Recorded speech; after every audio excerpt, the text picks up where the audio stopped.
Oh, thank you. Okay, should I call it to order again? Sure, yes. I'll call this meeting to order.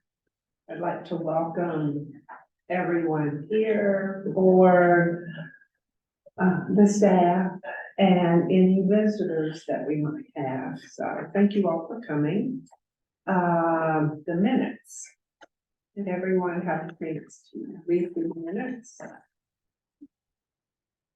And any comments, changes? Do you have a motion to approve? I so move to approve the August 9th board meeting minutes. I'll second. All in favor? Aye. That passes. Now we're at a public comment, period. You are, wait, Ann's not gonna be here. Yeah, Ann is on vacation. Oh, okay. The public, comment period, you are limited to 3 minutes per citizen. Is there anyone here who would like to speak? No? And nobody online. Oh, yeah, no. Okay. Okay, we will move along to bond updates and Greg. Well, good afternoon, everyone. Good to see you.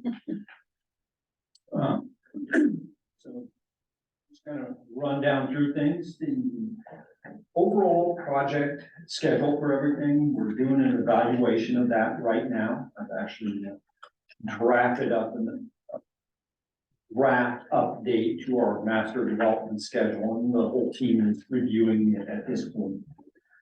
So there isn't any real changes that are identified here. For the most part, the projects are tracking to our master schedule on timelines.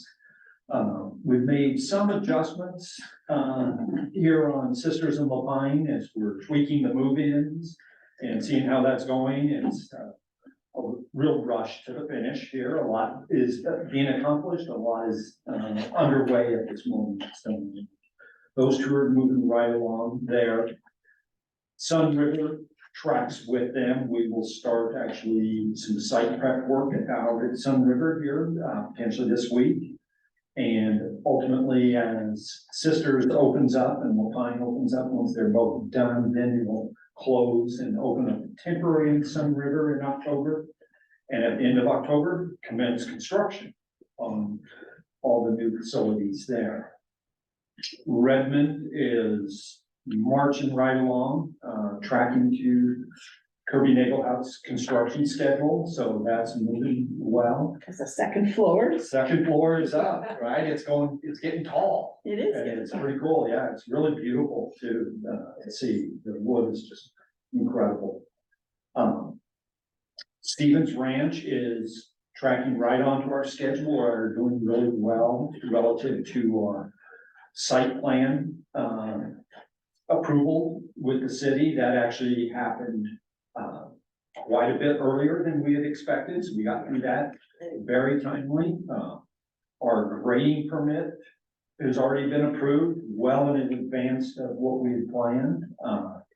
So those are just fantastic milestones that's really moving along.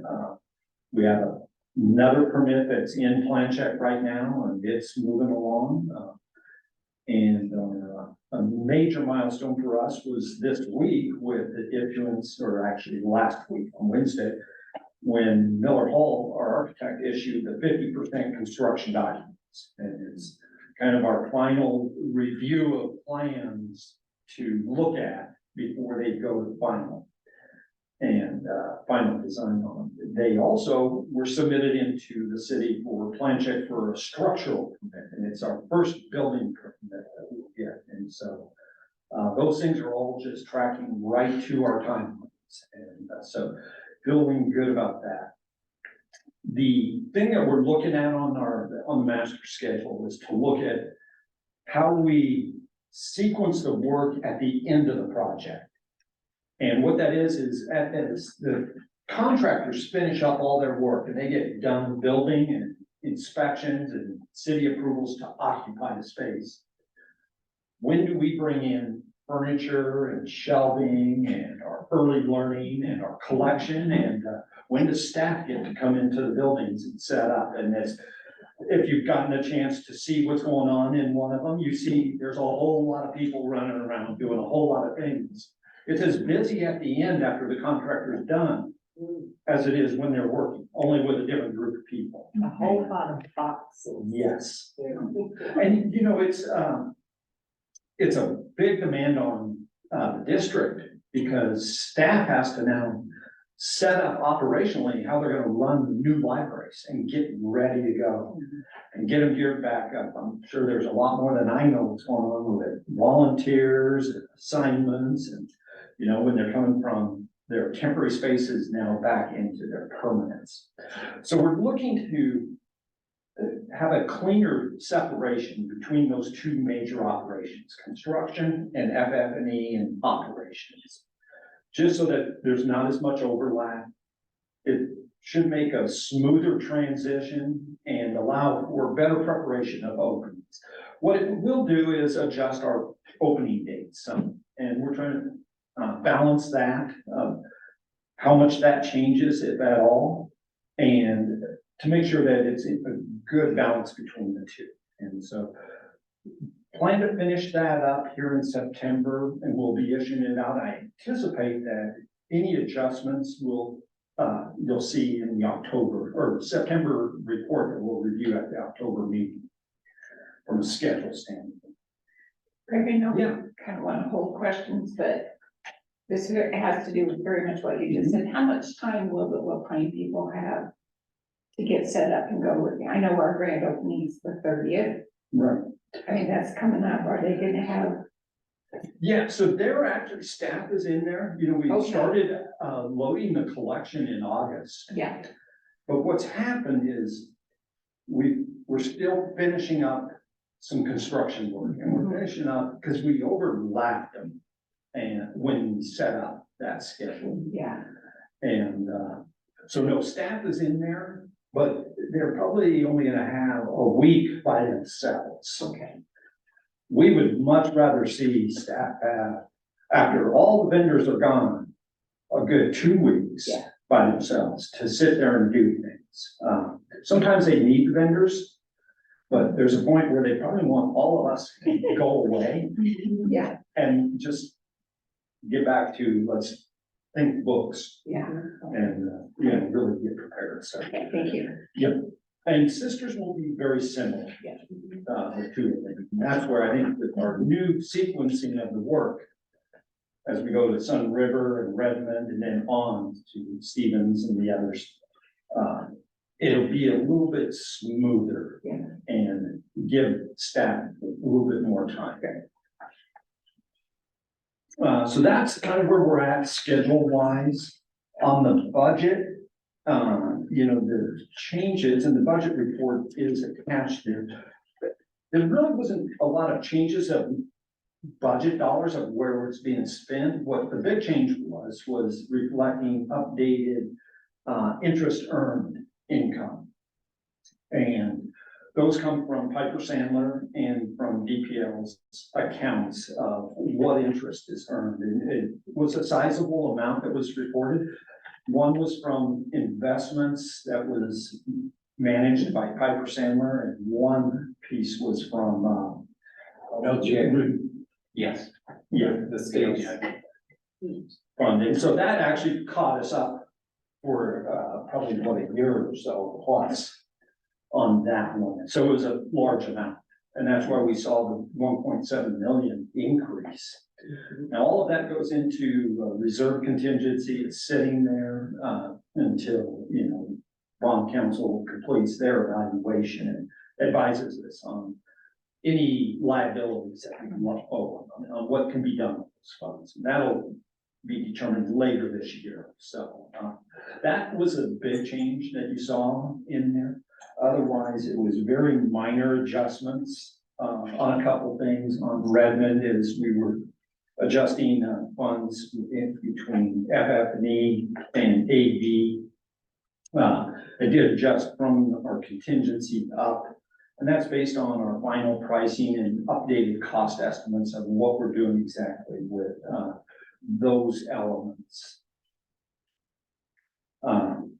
Again, nothing really else changed throughout. On procurements and contracts, we're gonna go through the couple of awards. We have some, minor change orders, but we always look at, what was our authorization level on contracts, and are we getting to it or exceeding it and needing to come back? And so there's a couple of those on some of the final installation and some adjustment costs on some of the early learning contracts for Sisters of Pine. And then we'll also talk about the Redmond Shelving and Sunriver early learning fabrication as well. So I think there's 3 of them that we'll run through. Other activity that's going on right now is with our 50% CD set on Stevens Ranch. We're going through another budget evaluation on that as we do regularly, but we're also going to be establishing the initial GMP with Kirby Nagelhout. And so that'll come to you next month and at the October meeting and for that initial approval. And that'll be a group of subcontractors that we're ready to bring on board and start working with us. They're out being bid out right now by Kirby. And it's long lead trades that we need to order materials early on, have them start engaging with us and all of our DLT and some folks. And next month I'll have those summaries written up and go through that. But that's our major activity there. Redmond, we're pricing our final furniture. So the design on the furniture system was all completed and finalized back here in August. It's been out with our vendor and they're completing their pricing, and we'll complete that analysis this month and review that with you in October for approval. Move forward on that.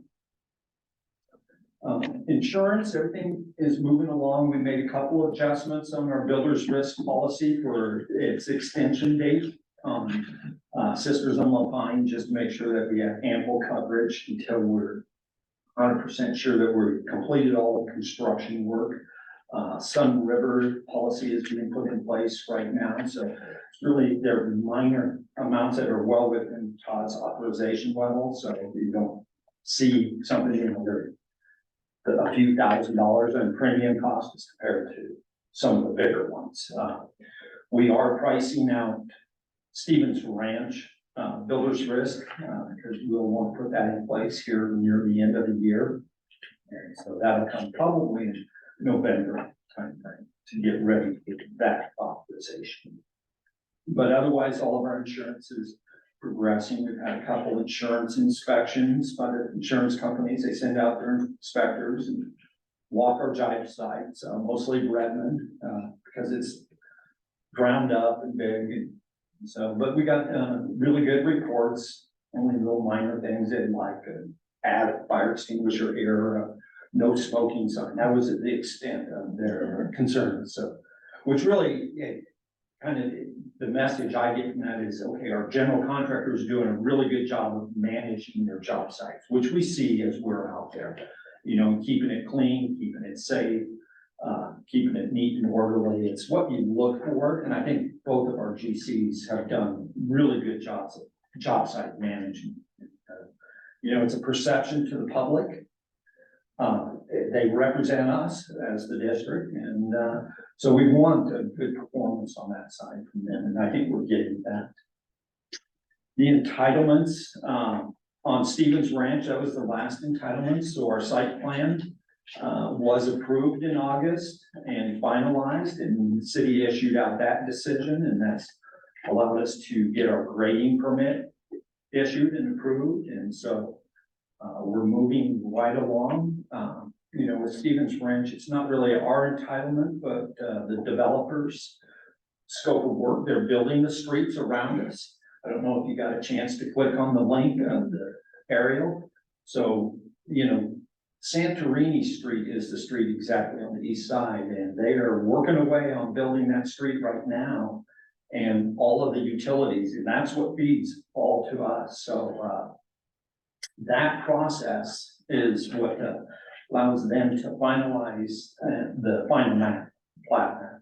And so they're ready to submit that map here, actually next week is their intent to submit the final. They've already got a tentative map was approved earlier last spring. So that's moving along in really good shape. Their work and their mapping, and that's all part of what brings us to, you know, a completion of major stepping stones with them. So the Stevens Ranch design, like I said, we're at 50% CDs complete. We're going through a review right now by the team, and that's the DPL team from their aspect of what they see and want to make sure it's meeting their needs. But also our contractors review for constructability, for options. We're always looking at, hey, is there a better way to build that meets the intent, saves us some money, more cost effective, available to do it, deliveries on materials and that. So we'll evaluate all of those things.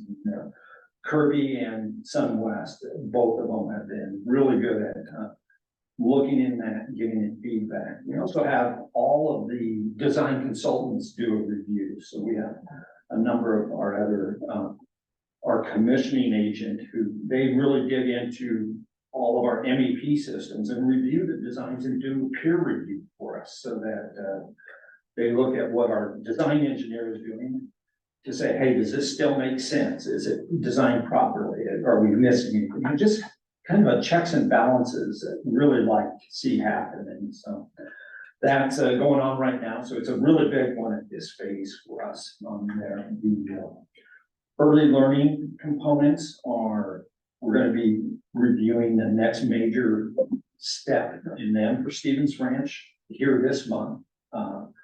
They've been working on it throughout all of August to get there, and so that's progressing. The shelving, the furniture systems are all coming right along. We like to see those track right with the buildings so that it's really a complete cohesive plan development at one time, and it really lets you see, well, how do all those components interact with the building, and how do they fit, and operationally, how will DPL utilize them, and does that make sense? And there's a lot of comments go around about that, how that's all going to lay out and how it's going to work together. So good progress, good collaboration going on between the team. Very happy with how that's going.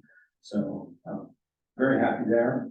We did meet with the city, and I may have mentioned it last month, but we had a really good pre-act meeting with the city on Stevens Ranch and how we plan to permit it and construct it, and very productive with them. So that's doing well.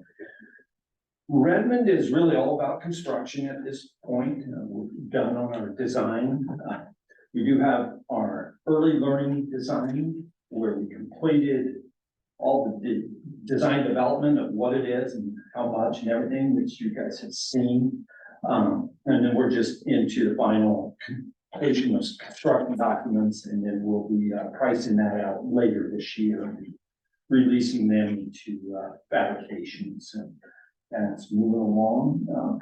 It said earlier on Sisters in Lapine, there's really just completion and construction activity, no design activity. Sunriver, we have secured all of our building permits for Sunriver for the temporary facility and for the building. So we are permit ready, we're shovel ready. And they are set. You know, we approved their GMP with SunWest Builders back in July. And so SunWest has been very actively getting all their subcontracts awarded, getting their subs on board and shop drawing submittals and ordering materials. And so that's one of those things that we're trying to expedite in order to have fewer issues at the end of construction. That was challenges that we faced on Sisters in Lapine because we were a little bit more aggressive on getting it started from when we bid it to start. And so we gave them more time to really do a lot of prep work up front, and that should have paid off in the end there. We'll be doing a internal lessons learned with the team to talk about, hey, what did we learn on Sisters and Lapine? And have we dealt with those? Because they're so similar with Sunriver, I think that's gonna be a really big help to the team to look and say, hey, what happened here? Did we already solve it in our Sunriver plans? Do we need to make any changes in our design, in our strategy, contracting, schedule, all of that stuff? That's planned. We'll do that actually here in October. We want to get through the 2 openings and then let everybody take a deep breath and have a good work session and jump right into Sunriver. So those are all moving along. I think the only other thing we've got actively going is we went through an analysis of East Bend and what do we want to do in East Bend with DPL as far as all the improvements. And, you know, this is more realignment of what is that scope of work going to be. We're going through a budgeting section right now with SunWest, our CMGC, as well as all of our other vendors on Shelving systems to be able to put together a full analysis of what the scope is, what the budget is. It'll be, and then bring that back to you guys, anticipating that in November board meeting, to talk about, hey, this is the direction we would recommend proceeding. And it's a collaborative of what DPL wants to do, and then we assemble costs and schedules and have that discussion with you at that time. Go through it. Give your thoughts and opinions and authorizations. It's really kind of it, the financial wise, the draws are being processed, bills are being paid. I think everything is moving really smoothly there, and which is good, you know. I think that as an organization, we're really treating our vendors properly and maintaining prompt pay and everything else. That process is worked out really well for us.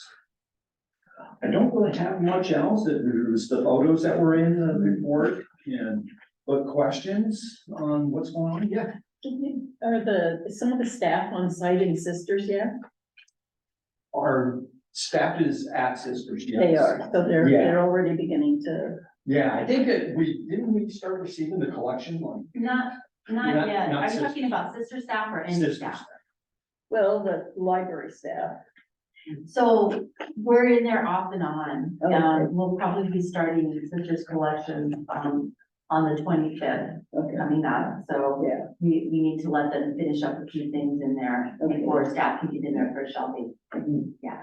And then Redmond's gonna be so radically different from the move in to Redmond I mean, it's doubled in size and everything about it, so totally different. Is that gonna be a different move in? I mean, is it gonna be? it will. It takes a lot longer, Okay, so the time duration is a lot more. okay, And because you're right, the collection size, when you think about it, yeah, an 8,000 square foot building as compared to a 38,000 square foot building. And the volumes, I don't know what the volume quantity difference is, but it's 5 times maybe. well, that's So, just the whole, These are our lessons learned are really great. Oh, I'm sure that's Sisters, true. And then now that we're in the Redmond, so cause you're moving into it. I mean, it's kind of the same. Sisters and Lapine they're kind of similar, It's but the same, Redmond looks nothing like what Yeah. Redmond looks like. things just more tiny. Yeah, okay, good. exactly. I think the other is, because it is so much larger and you got 2 different floors, Yeah, we'll be able to look at and say, okay, how do we start in one and work our way around the building?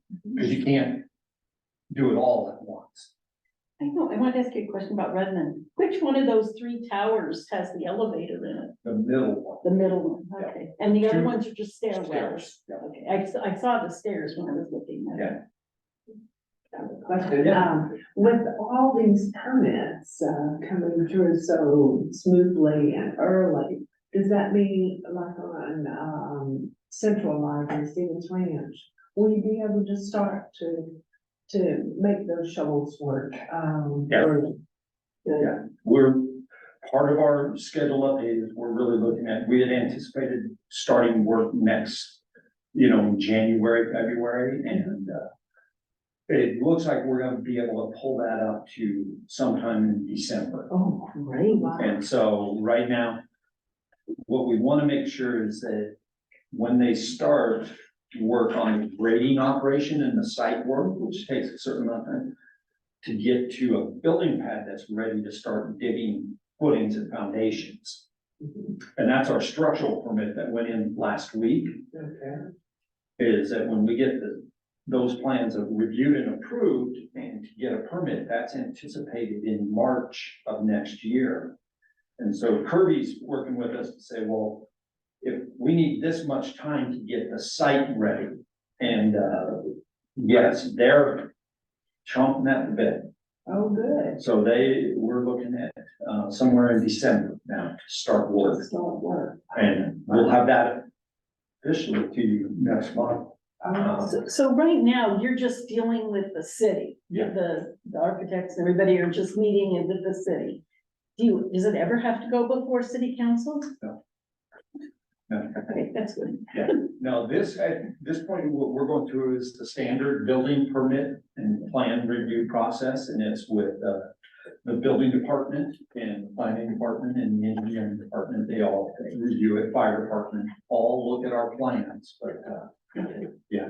So, yeah, it does, help to streamline it. It's a very structured, they tell you exactly, do this, and then here's your permit.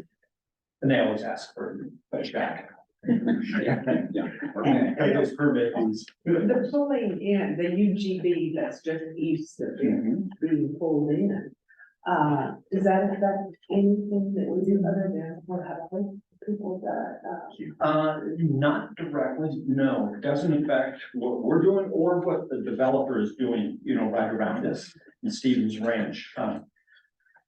Because it will, to do that next big development, which is almost twice as large as Stevens Ranch, if you can imagine. And Stevens Ranch is a big development, the next one, and it's Stevens something.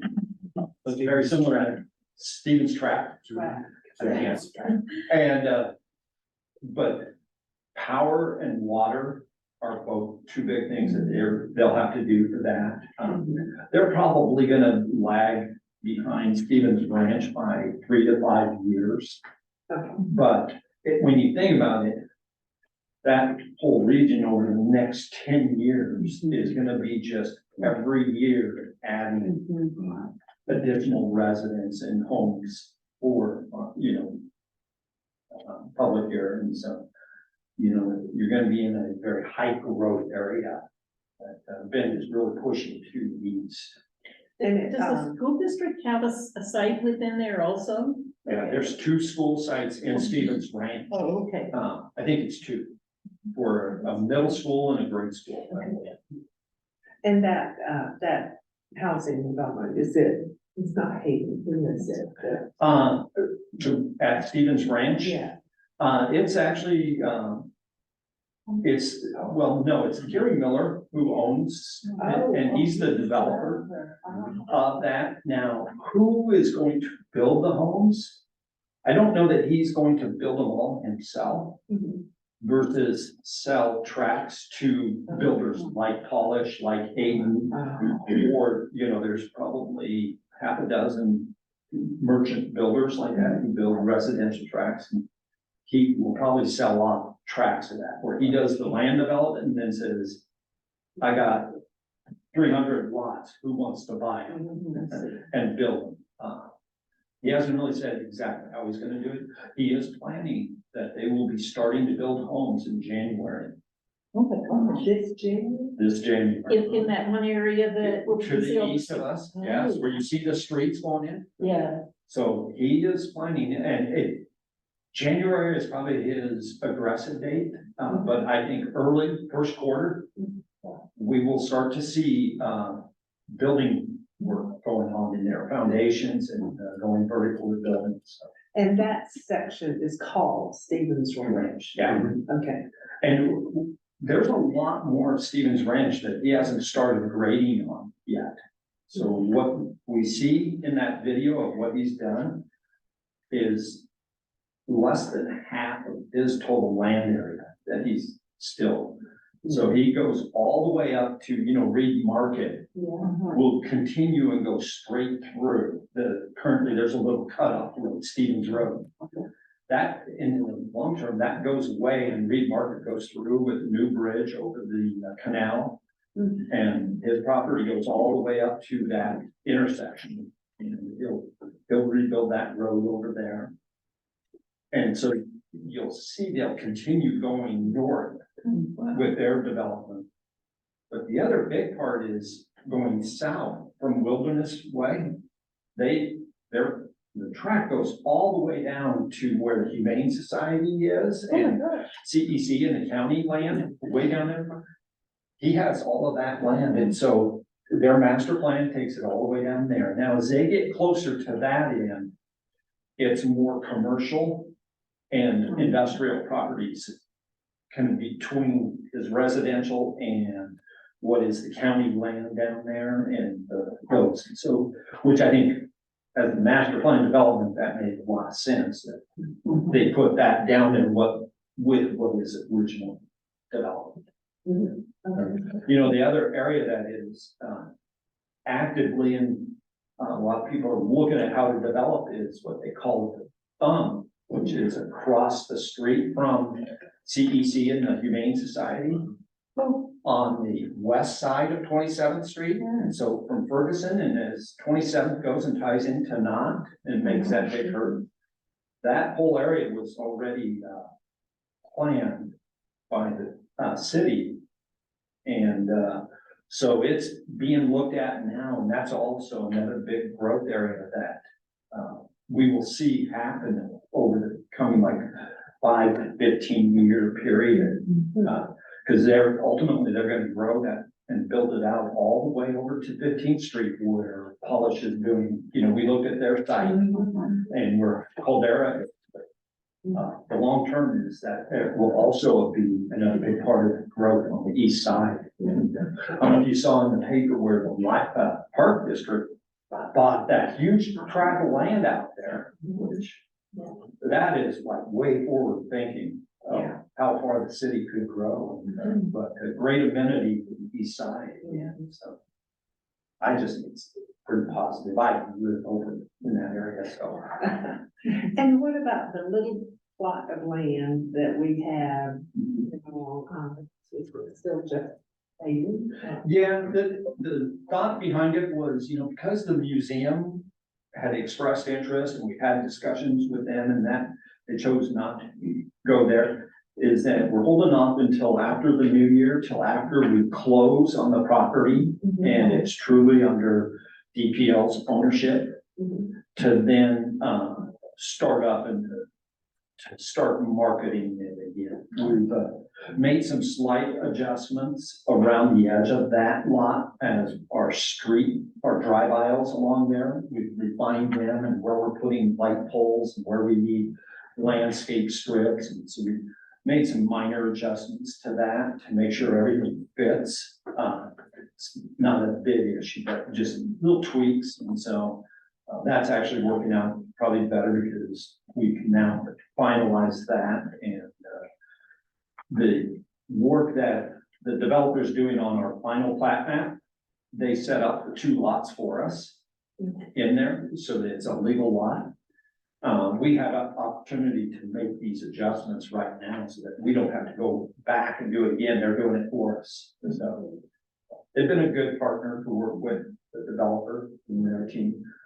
And given all what is already east of us, and then that huge part of the east and north, if we're going to be adequate parking for us, we all of a sudden finding ourselves maybe too busy.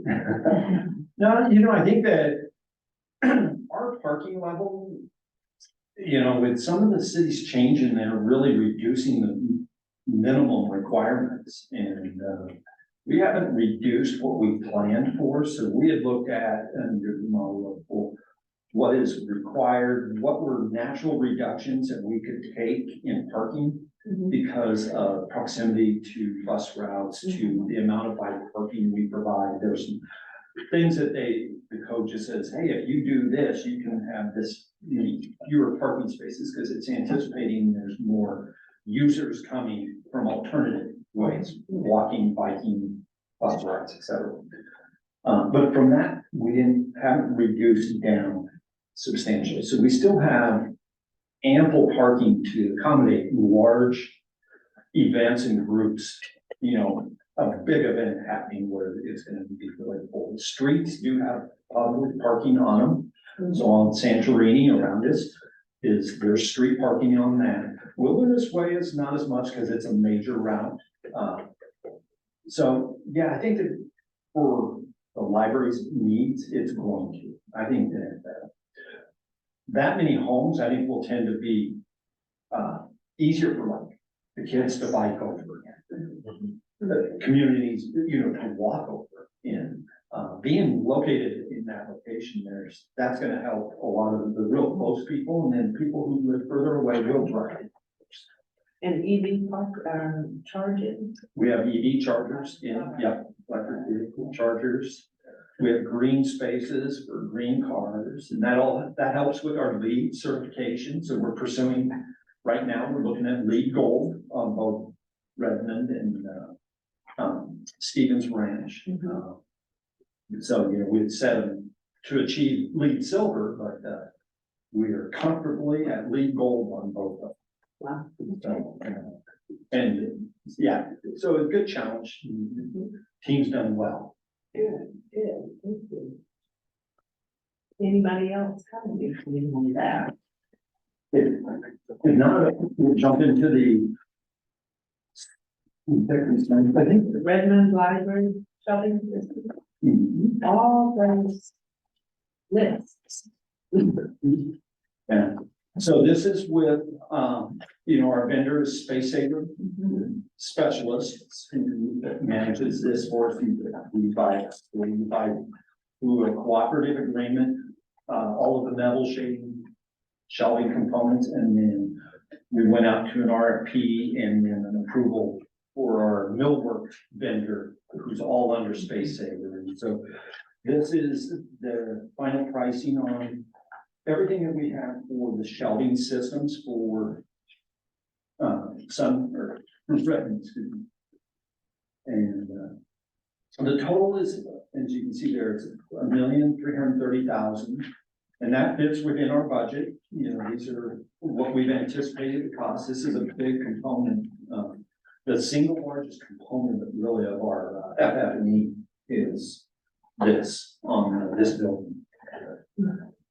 In many sense, probably the most important component because it holds the collection. Right? And, so I attached the detailed breakdown behind there. There's really, I would say, nothing unless you had a question about any of it, but we have them itemized, every part and piece, and Chris on our team, she goes through and analyzes that along with Miller Hall, and really look at all the quantities, the exact units, and what we're paying, how it compares from one building to the next, so that it's consistent, how it compares with the cooperative agreements, which are preset pricing that we buy into on the cooperative agreements, and that really helps to control costs and see a consistency. There's always a little bit of change as we create any unique components, and some of the shelving that we have in Redmond, we don't have in Sisters and Lapine and Sunriver because of the size. And we'll see it. Redmond and Stevens Ranch will be very similar, but there'll be a few unique pieces at Stevens Ranch, just because of how the building is used. Questions on this? No. Anybody? Do I have a motion to authorize? I'll make a motion. I move to authorize the Redmond Library. I move to authorize the library director with signing authority for up to $1,330,000 for the Redmond Library Shelving Systems contract. I'll second. All those in favor, motion passes. We're at Sisters and Lapine. Yes, this is on our early learning. When I wrote up the authorization for the early learning for Sisters and Lapine, it was for the fabrication. For them to build it and fabricate it. Just, we kind of skipped over the Sunriver one, Oh, make sure. yeah, Sunriver is the next. Next early one. learning. Yeah. Early learning, okay. So this is the fabrication and installation cost of the Sunriver early learning components. And so that's been completely designed and finished, priced out. And very similar, you know, we selected Figure Plan as our fabricator early on. We went through an RFP and brought them on board initially in a design assist role, which has been very valuable. Because when you're making unique things and you're fabricating them in a plant, it's not like construction. And so they're very specialized items. Now, we have a lot of components that are universal, that will be the same thing over and over again from every branch, because we want them interchangeable, so things can be moved through the district to allow somebody to see a different tool, a different element to play with and use, as well as unique things that will always stay in each library. And so this is the result of that. It's finalized. It aligns with our budget. It aligns with what we expected in costs. And consistent with what you guys saw in the early learning design. Those were presented way back in July. You probably looked at them last. Any questions? So a motion, right?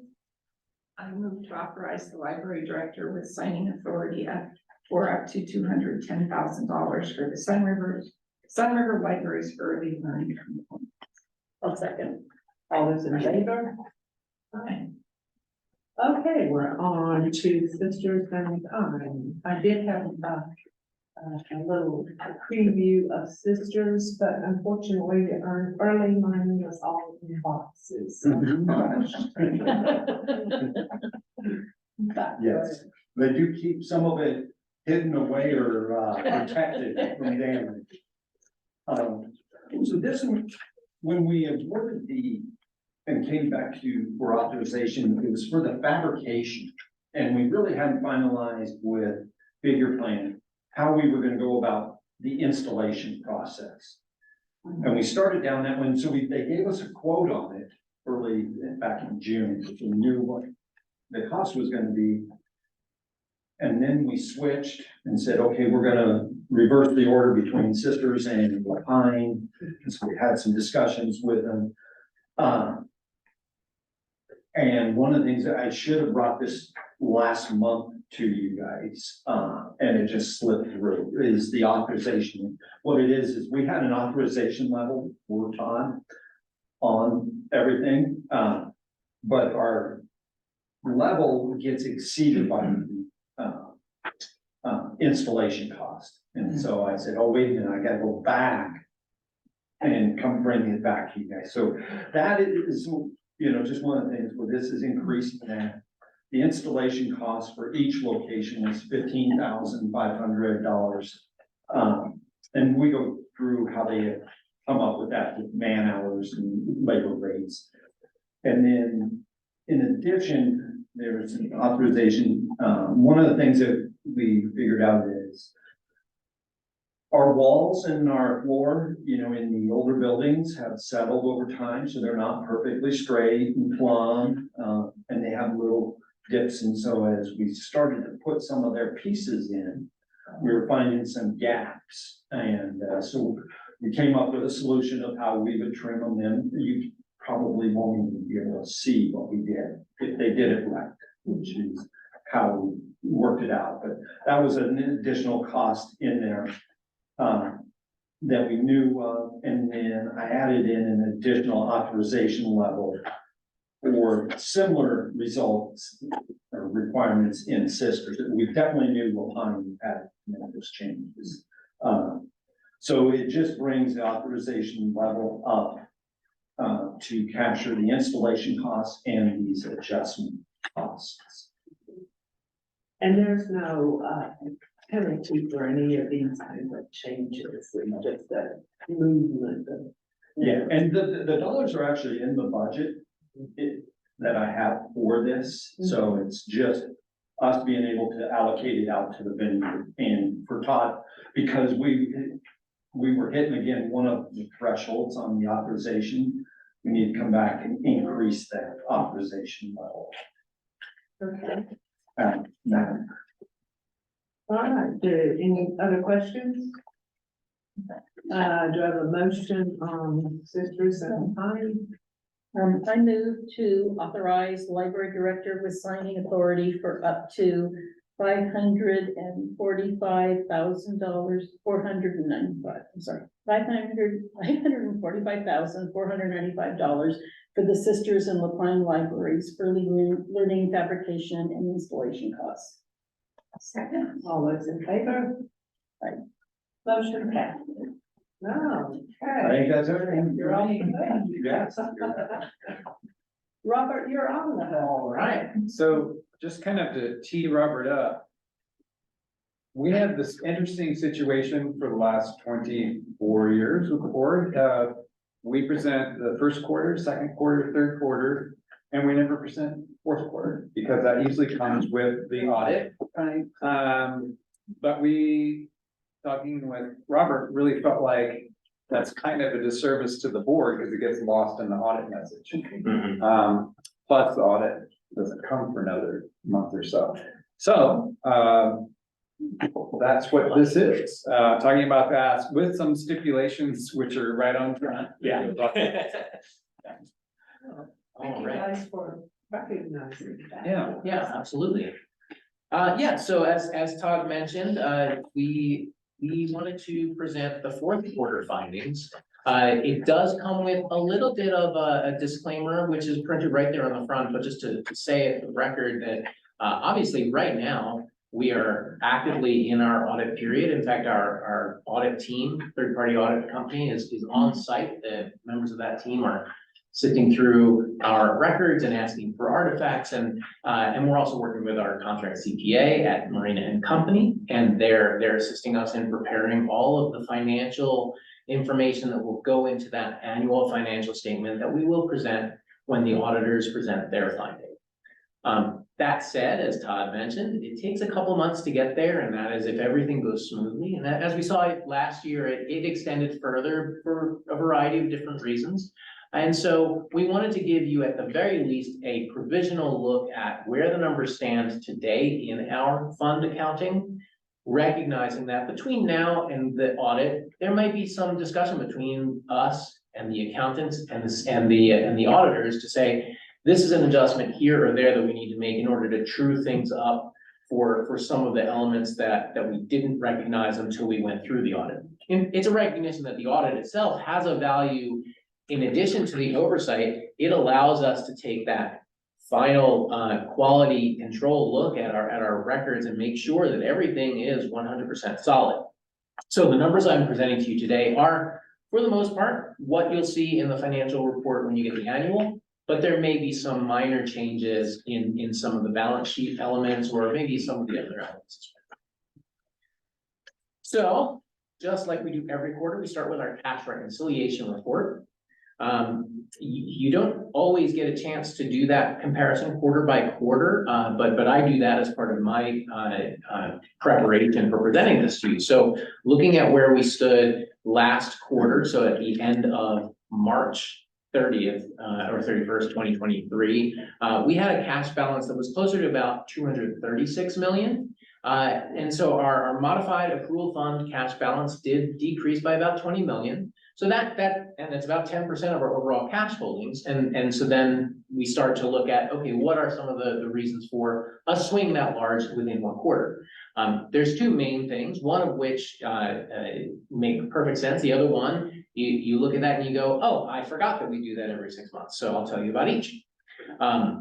The first one is construction costs. So construction costs represented a large part of that difference from Q3 to Q4.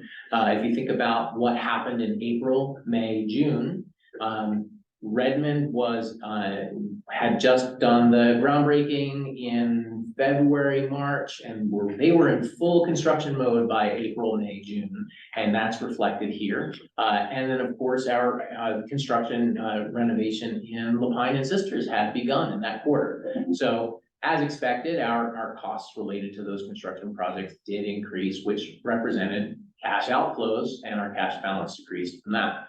The second one, which again, if one stops to think about it and recall, every 6 months we service our debt.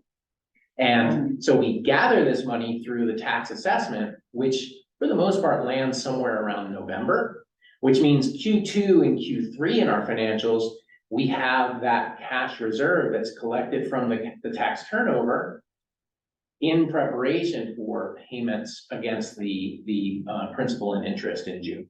And so there was an outflow there of something like 6 million just from the debt servicing. That number each year, the way that the debt servicing is structured, will increase. So we'll see these big swings from Q3 to Q4 each year if we do those comparisons. So in both cases, it's all explainable and reasonable. Debt servicing, is that part of the bond? Yes, I'm sorry, I should say, yes, that is when the bond measure passed in May of 21, that authorized us to go out into the open bond market to raise money. And that represented a brand new set of debt that the district took on. And then over the next 20 years, pays it back. So each 6 months, we pay an interest payment. And every 12 months, we pay a principal payment. And so that interest plus principal lands in June. So you see a big dip in cash holdings in June relative to the prior quarter because of that. And we know to the number what we owe for those. So when you look at the budget that we just passed a couple months ago, you'll see the line items for those. Yeah, that's one of those where the budget line item is down to the dollar, because Yeah. we know what we're paying back on those. So those are the big highlights for the cash reconciliation report. Not a lot of other big changes, depending on where the accounts payable cycle lands at the end of a quarter. Sometimes you'll see increases or decreases in that accounts payable number if you did a side-by-side comparison to Q3 versus Q4. But in general, the accounts payable fluctuates week to week because we have certain payments that come in and then we process them and they go out. And so like when June 30th hit, we were sitting on a decent amount in accounts payable, but by the following week, that all kind of worked back out of the system as we cut checks. Okay, so now we look at the various funds in our fund accounting. And as always, we like to provide some highlights to make sense of the numbers in the subsequent pages. But you can kind of hold them side by side and do a little bit of comparison here, which is what I like to do when I'm doing my validity checks and reviews. So where did we stand at the end of the year in terms of our revenues? Well, in our general fund, I'm happy to say we received 99.5% of what we anticipated in our budget. Now, when we put together our budget, we always allow for a certain margin of either late collections or deferred collections. So it's not 100% of what the county projected that we would get, but it is 100% of what we anticipated we would get in terms of our overall budget resources. So that's quite good. The fund balance that we started with was higher than anticipated, so that contributed to that high resource level for the general fund.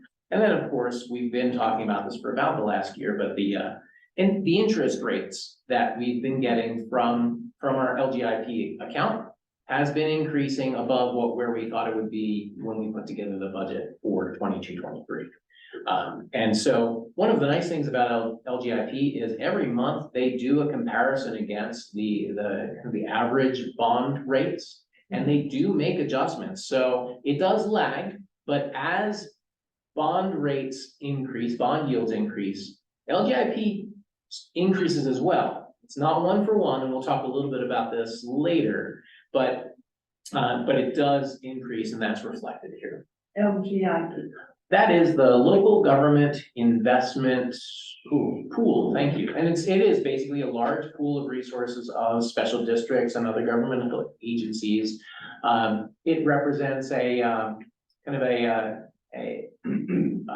safe haven, a holding account for the majority of the district's cash. So, and again, we'll talk a little bit more about this in one of my later sections that I'm presenting to you. But think of it as like the kind of the safekeeping account, if you will. It's a cash holding account. It makes a decent rate of return relative to if we had it in just a regular savings account, but relative to what we could do in terms of like treasury bills or other safe investments that would be relatively stable and easy to turn from an investment into cash. It doesn't measure up quite as well because there's operating expenses and, you know, management fees and just overall, it runs at about, I think right now, what are we at, 3.75%, something like that, which is, you know, you think about what you're getting even in the savings account right now, it's much better than that. Yes. But if you think about what you could get through other investments, it may not be as good. Let's see, in terms of contracts with Jefferson Cook County and the library memorandum of understanding, those are fully funded. And so, yes, so we ended the year resourced at 105% of where we budgeted to be, which is that, again, that gave us a decent amount of additional cash that will carry forward into the next year, because not only didn't we spend it, we didn't even appropriate it. So that's just additional money that it's almost like windfall money because of that additional interest and other things. As far as year-end expenditures, we ran about 85% overall on average for our general fund 100 budget. And so the two big components of our expenditures are personnel services, so that's staff payroll, benefits, etc. And then materials and services, which represents all of the other costs of quote unquote costs of doing business, right? The things we need to purchase in order to run the operation of the library. So in terms of our benefits and salary costs for staff, we ran 91% of budget, which to me that falls within a reasonable range of did we hit the mark of where we anticipated we would be, because there's always a decent amount of fluctuation from when you put a budget together based on your anticipation of how you're going to staff versus whether you have unexpected turnover, somebody retires or somebody relocates, and then there's a gap in terms of bringing on someone else behind them. Those gaps represent underruns of budgeting at fully staffed 100% of the positions that you anticipated. The 91% is pretty good, and we kept everything staffed and running. Materials and services, we're at 83% of budget expended. Now remember, materials and services are everything else that is required to run the operation. That includes capital purchases. So while we ran pretty close to budget on the materials and services, our capital outlay only ran about 39%. And that's fine, because those were purchases that the larger capital outlays, right? So we anticipated maybe needing more IT equipment than we did, because the IT equipment that we had ran longer. We were able to find new ways to run, or more efficient ways to run. As far as the facilities, capital outlays, maybe there were fewer pieces of furniture that we had to buy because we're in the middle of renovations. We had 3 buildings that didn't need us to change things out as frequently. So in terms of where we stood at the end of the year on the general fund, everything really tracked quite well according to plan. And really the areas where we saw things running a little bit higher in the subcategories than we anticipated, those were all easily explainable. Auditing ran a bit high because, as you know, auditing took a bit longer than we anticipated for last fiscal year, and those hours translate into fee from the CPA. Election expenses ran higher than anticipated because unfortunately that's a bit of a, you know, a throw in the dart at the board and guessing what the county is going to assess for our election costs. So we put together an estimate of what we think the May election in 2023 would cost. But then the county sends us the bill of whatever it is and we have to pay that. And we do a decent job, but as you can see here, we were off by about 70%. So I mean, That's, just to kind of give you a sense of what's happening there. There's kind of a formula the county uses, and part of it has to do with how many other agencies are running elections at the same time. And if there are fewer, we pay a larger chunk of the cost, and if there are more, so it's kind of hard when we're budgeting a year ahead of time to know. how many other agencies? This will is, have this is elections? one, someday I'll get right, because a couple of years ago, I asked him, I budgeted 10,000 more than it costs. So someday I hope to get it So, somewhere. I mean, there was nothing about the library on the ballot, I don't. Oh, Well, no, you were on Oh, re-election. it's 'cause of us. Yeah, it's Yeah, just- so it's the- Exactly, So yeah, every time the we're election. running, the library's having to pay for that. yeah, it's ballot costs, basically, yeah. Yeah, there's an assessment for any So- agency that participates. So the school districts pay when they're, okay, I didn't. know. so a good example would be when we ran the bond, that was during this, it was a presidential election day. Right, And there were a lot of things on, Right. so that was actually a lower cost for us. oh, So, it was. Yeah. That's interesting. And then that third element that ran above 100% for the year was insurance costs, and the biggest driver for that was, again, a relatively unanticipated increase in our cyber insurance. We always track a certain amount of increase year over year, but for a variety of reasons, not having to do with the district, but having to do with a increase in the risk landscape for cyber attacks in the world. Mhm. Cyber insurance rates went up quite a bit last year, and that is reflected in higher expenditures for 22-23. Okay, so that's the general fund. We take a look at the reserve fund, and the reserve fund has pretty much the expenditures that we anticipated. So we were resourced at very close to 100%, and the overage is due to the higher than expected interest rate. The capital outlays were anticipated capital outlays related to the purchase of the four district outreach vehicles that you see out there with their beautiful wraps, as well as the three that we had one already that we wrapped, but the other three that we purchased are in there, as well as the that transfer related to the movement of money from the bond fund to the reserve fund for the purchase of Roble Lane. Once in October, the board decided that we were proceeding with pursuing Stevens Ranch. Roble Lane, while we own it, was no longer an expenditure under the bond fund. It became an expenditure under reserve fund. Okay, then we go to grants, and this is the collection of all of our grant funds. Again, resourced very close to where we anticipated it would be. Now, if you look at the breakdown line by line, some things came in a little bit lower, such as federal and state grants, and that's the ready to read grant. So again, we make our best guess of where we think the state library will come in, and then we get the actual number. And some came in higher, such as the other grants that our grants person pursues, and that the foundation funded us at maybe a higher level than anticipated. So that all kind of balanced out, and we landed at 99% of anticipated revenues for that. And then in terms of materials and services, so this is one where we had ready to read expenditures for ready to read grant 2022, 2023, a novel idea. We received grant money for that walking study, and we expended a small amount of it in the previous fiscal year, and we're continuing to work through that grant money as well this fiscal year. Then we move on to the capital projects fund, which is our big construction project collection. So this one here, In terms of where we anticipated we would be resourced, we came in slightly above 100%. The biggest source for that higher than anticipated resourcing was that our interest revenue was something like 10 times, 12 times the amount.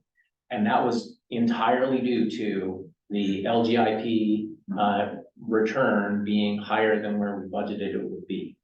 So let's see. So lucky. Yeah, exactly.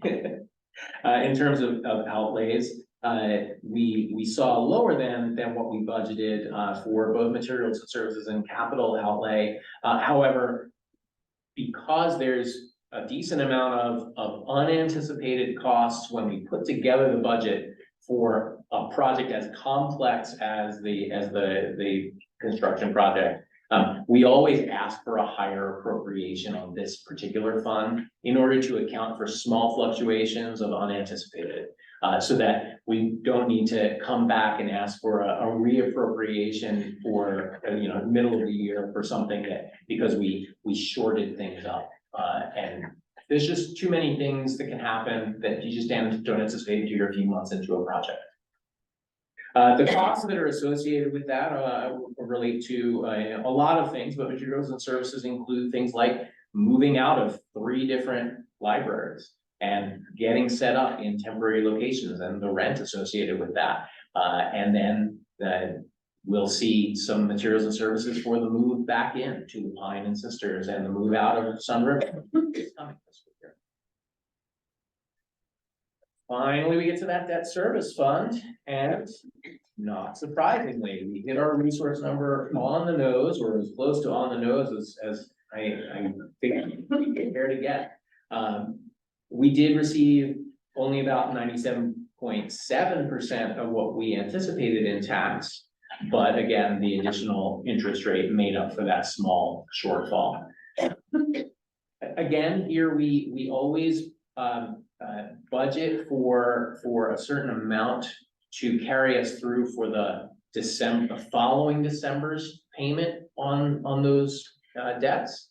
And so we always resource ourselves at a bit higher than where we know the expenditures are going to fall, so that if there's some late tax collections in November that don't make it in time for us to make the December payment, we're still properly resourced for the following year's payment. And that's what we see here, because we have a balance at the end of the fiscal year in that fund of over $3 million, which will be almost enough to cover the next interest payment in December. And then we'll see tax turnover between the end of last fiscal year and November that will more than adequately cover the remainder of this December.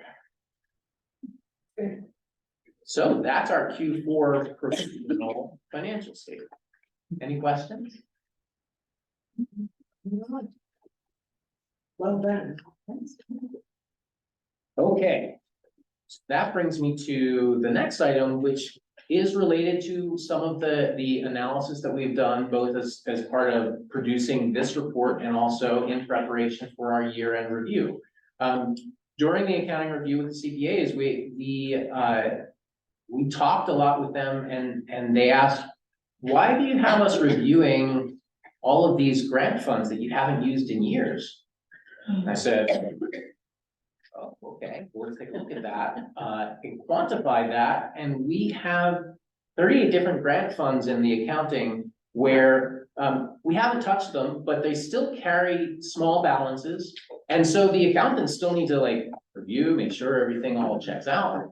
And that takes a certain amount of time and effort. So what I'm asking the board today is to give me the approval to retire these funds. And all that is, I mean, functionally for the board's purposes, it's approving the movement of an account balance of about $50.86 out of this collection of 38 grant funds, because they all kind of finish and they've got 38 cents here, $1.25 there.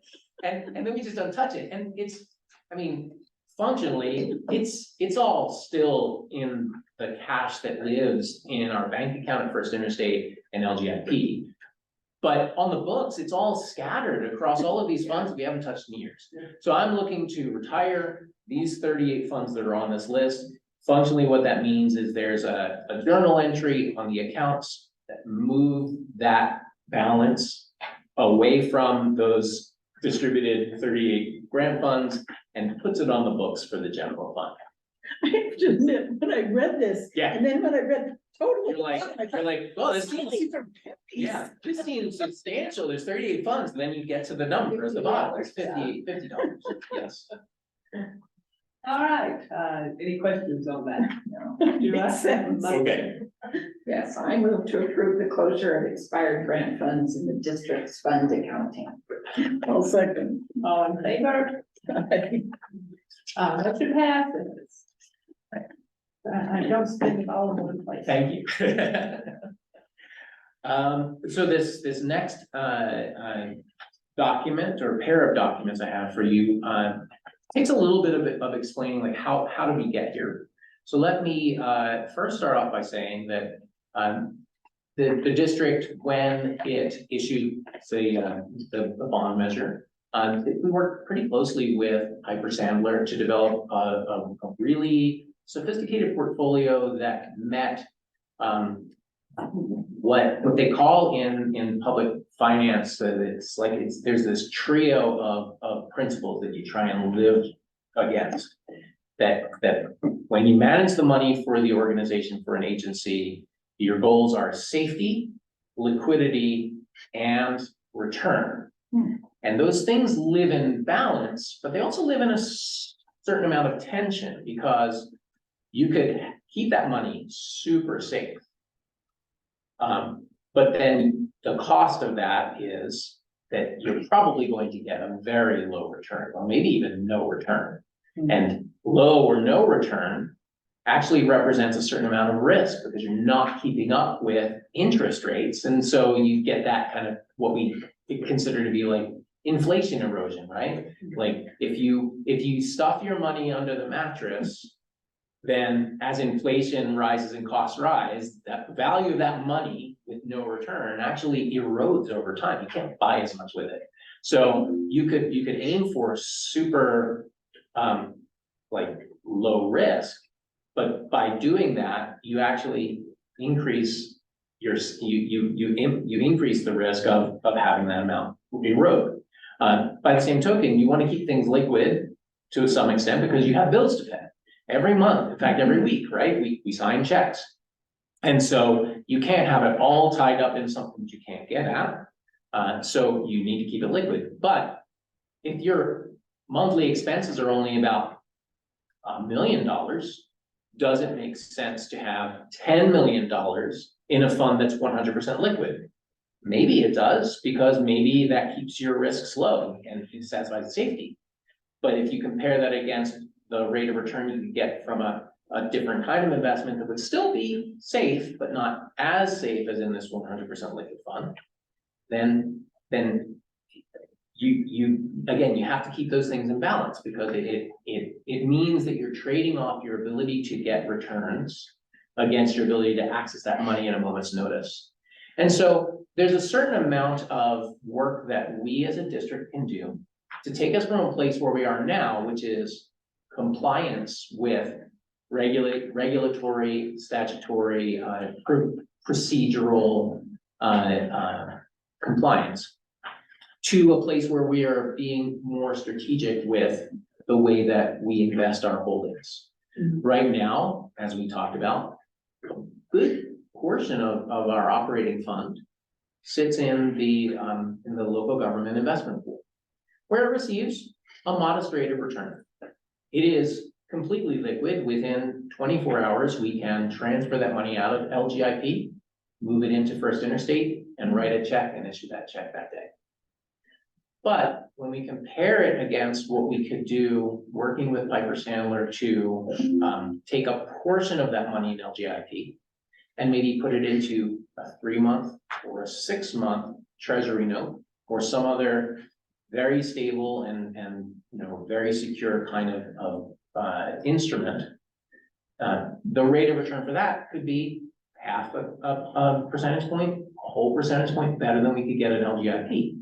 That incremental improvement in return on $1 million or $2 million in cash that is just sitting here in this liquid account, but not needed for immediate payment in the next 3 to 6 months, could result in a nice additional revenue stream for the district.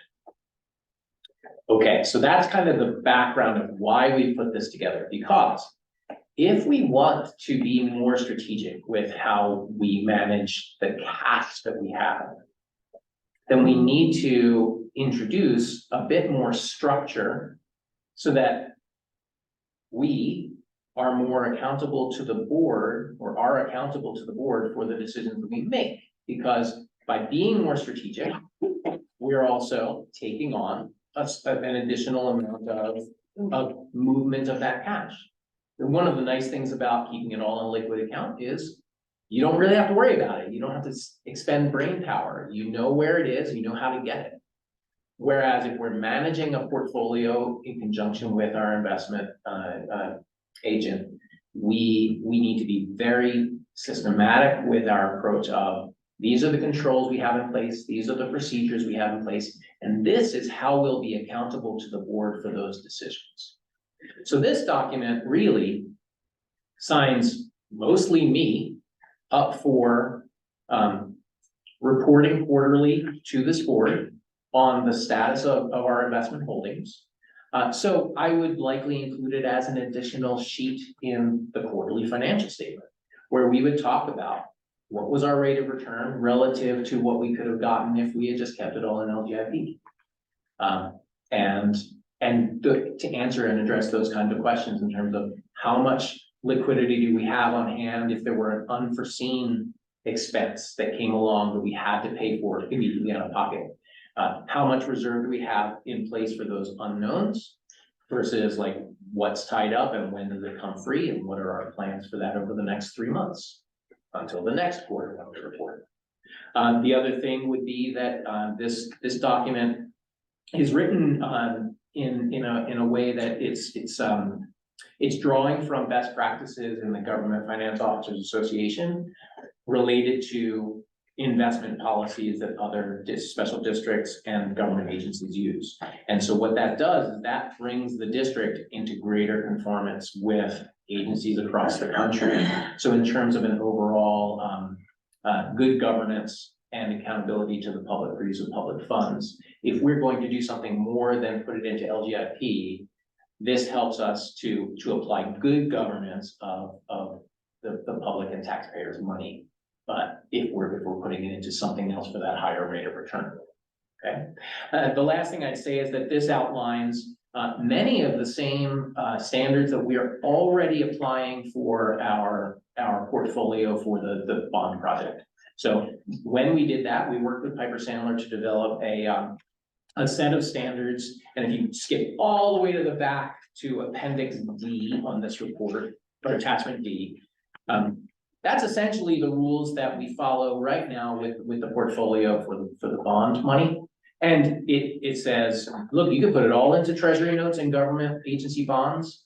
You can put up to 35% into corporate bonds or commercial paper. However, if you do something like that, then you have to shorten the window for the maturity of those, because one way to lessen risk on something that's less that has a higher risk profile is you shorten the window. And so like these are the standards that we're currently applying to our present portfolio for the bond fund. And so this would be that same approach that we would take with money in the general fund that, again, that we would identify as not necessary for liquidity, for making payments within the next 6 to 12 months. If we can identify a reserve of money that's just rolling in that 6 to 12 month period, then we could explore with Piper Sandler a higher rate of return while still maintaining that safety element of that triangle. Okay. Anybody have any questions on that? Motion? I'm glad you explained all that. Yeah. It's a lot to make through without that, Well, right? when I was reading through it, I was like, okay, this is kind of foreign to me. Yeah. And This- that you brought it forward to us. Yeah. Parents. Absolutely, and what I'd say is that, if the board, decides not to carry this motion, all it does is, it means that we continue as we are in terms of what we do with the bond funds and what we do with the general fund. So really it is, what I'm asking the board today is to adopt this investment policy, and because once they adopt that investment policy, what that does is that basically implements or puts on district staff to implement an additional series of controls and accountability to the board for its investments. Well, it seems to me, as you said earlier, it makes things more transparent. Exactly. Okay, makes it more It understandable. makes it more understandable for sure. Yeah. Certainly. Sounds great. Any motions? I move to adopt the proposed district investment policy. I'll second. All in favor? Motion carries. I need to go look at Yeah, my we have card. to move. Parking. We gotta move our cars. Sure, everybody good. Ray, are you abstaining or voting for or against? Well, I can't abstain, but I did have some questions. So, do you guys wanna go move your cars? I can just talk with Robert. Is that? I think we should adjourn the meeting. Yeah. Why not? Yeah, I'm happy to answer questions after we re-adjourn, and that way we can keep it as part of the public record. Sure. So, maybe 10 minutes? Is that- Yeah, that sounds good. Okay, I'm gonna adjourn this meeting until 1:30. Okay. Okay, I'll call the meeting back to order. Robert. Yes, so, Ray, would you mind kind of starting us from that? Oh, yeah, well, so let's go back to the beginning then. Yeah, The funds that we have in our general fund now, yes, go to LGIP yes. and go to several funds within the state of Oregon, whether. Yeah, the LGIP manages that pool, like, Right. not just us, but it's pooled together with all the other agencies, and then they put together an investment profile. It's, in many ways, it's similar to what we did with our construction bond funds, in that, like, we took a $200 million basket of money and worked with a broker to develop a portfolio that consisted of very stable, decent return, but also, like, able to be managed for that safety and liquidity part as well. So there was like a series of cascading maturities. We didn't put all of that money into like one big investment that was going to come to maturity at one time. It was set to, so that a small amount of each would come to maturity each month, and then we could decide whether to keep that liquid in order to meet the immediate expenses, or reinvest it for a short period to receive better return or whatever. Right, and most of those investments, they're rolling investments, Yeah. and they're in what types of funds?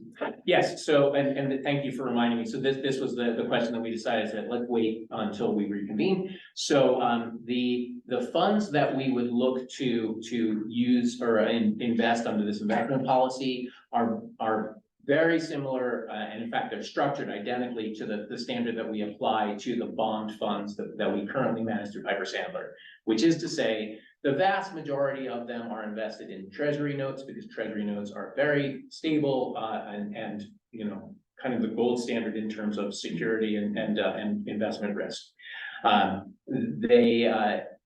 Then there are other relatively safe, and by relatively safe, I mean, you know, nothing's as safe as a treasury note, but they are safe in terms of Oregon or a statute of what is a safe portfolio to invest in. We can have a small portion of it in other government agencies, in municipal bonds, but restricted to only the western states for reasons that are, I'm sure, were discussed when they passed that statute. And then, let's see, there is a small amount carved out for commercial paper and corporate bonds. That is where the risk of default goes higher, which is why it is very strictly limited. I think there's a limit of only 5% of the overall portfolio can be invested with a single corporate bond issuer. So you could even do like 2 or 3 bonds with that same corporate issuer. It cannot exceed 5%. Because basically the risk of that company going under Right. means that you get nothing back, right? I can tell you that we typically, and in the entire time we've had the investment portfolio for the bond fund, we've never invested in commercial paper. Good. And we've never invested in corporate bonds. Mhm. Managing forward, I would operate in compliance with that 5% limit on a single issuer, but I would think very carefully before making that decision. So that would be one of those places of accountability. So when we do our quarterly review, as part of, and that was one thing that I mentioned to the rest of the board, just for your benefit, is when I present the annual financials or the quarterly financial statement would be when I would also include this quarterly investment report as part of the accountability to the board and transparency for use of public taxpayer funds. When I report on that, one of the things I'll report is the percentage mix of that portfolio. And so we can have a conversation every 3 months about what you think about, like, how are we balancing our safety versus our rate of return? You might look at that and say, actually, I think we're being a bit too conservative. Perhaps we could take on a little bit more risk on that. Or you might say, I think that might be a bit too risky and maybe we should rebalance it that way. And then it becomes a conversation between us about how we should proceed and manage and carefully steward public finance. All within the limits of the ORS. Absolutely, yeah. Okay. And then the other question I had was, for our general fund, we're not using any broker now, right? That's great. So for our, LGIP and they manage. for our general fund right now, all of it is managed through LGIP, other than a small amount that we retain each month in First Interstate Bank so that we Right. can Which meet is almost nothing. immediate liquidity needs. Yeah, So so, what this would do would be, it would provide us structure and accountability for if we wanted to pursue investment through Piper Sandler or another accounting brokerage firm mhm. for the general fund.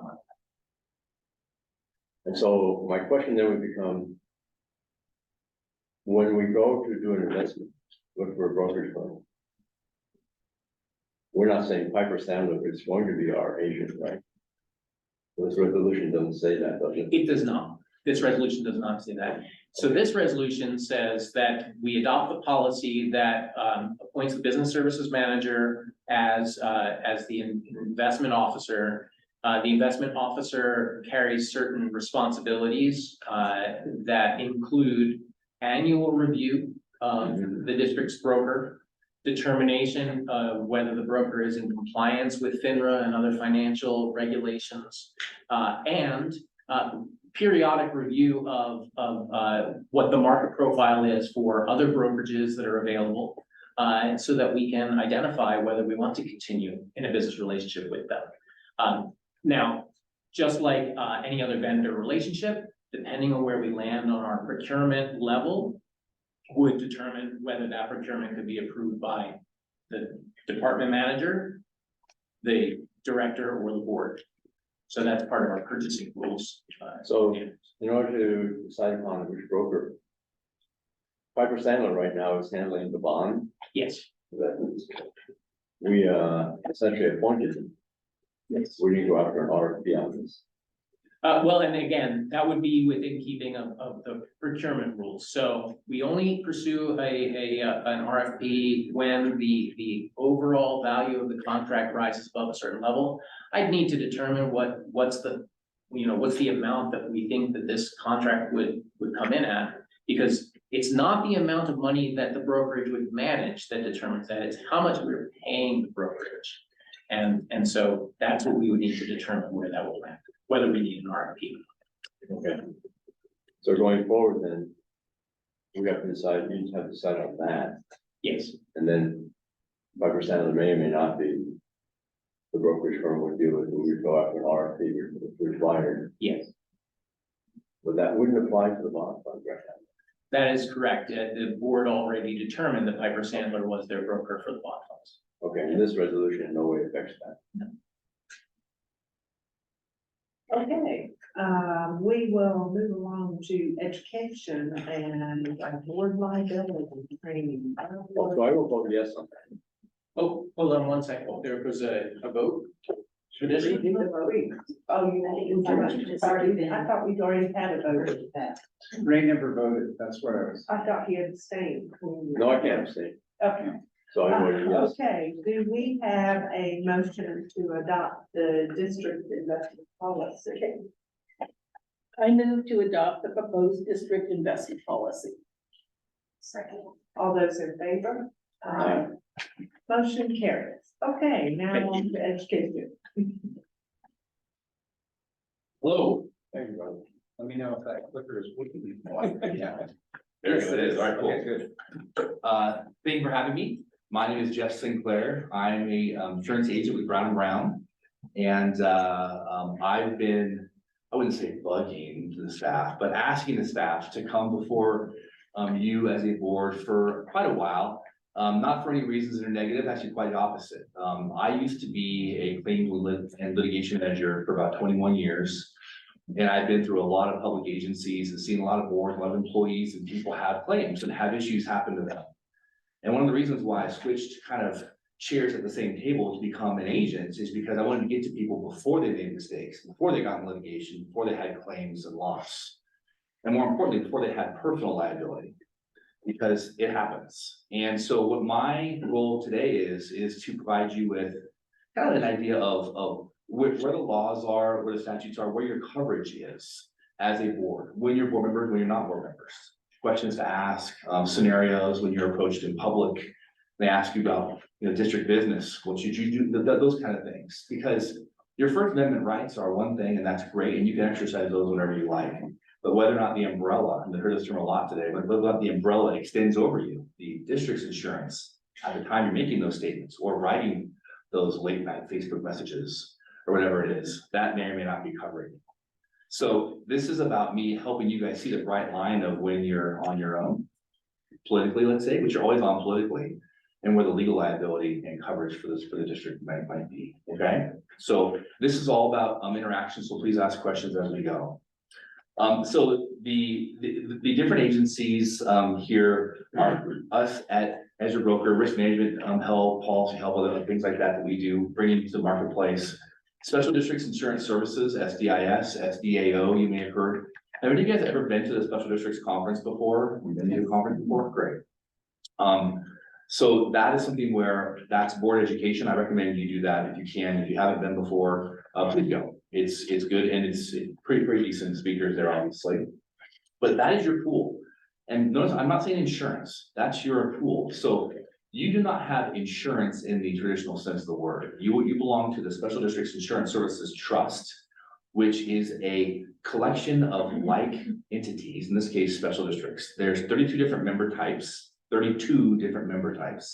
water, sewer, fire, ports, library.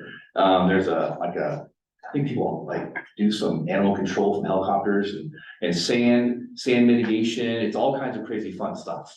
But so each of you guys, big and small, are all together. There's about 930 different districts that are members of the pool.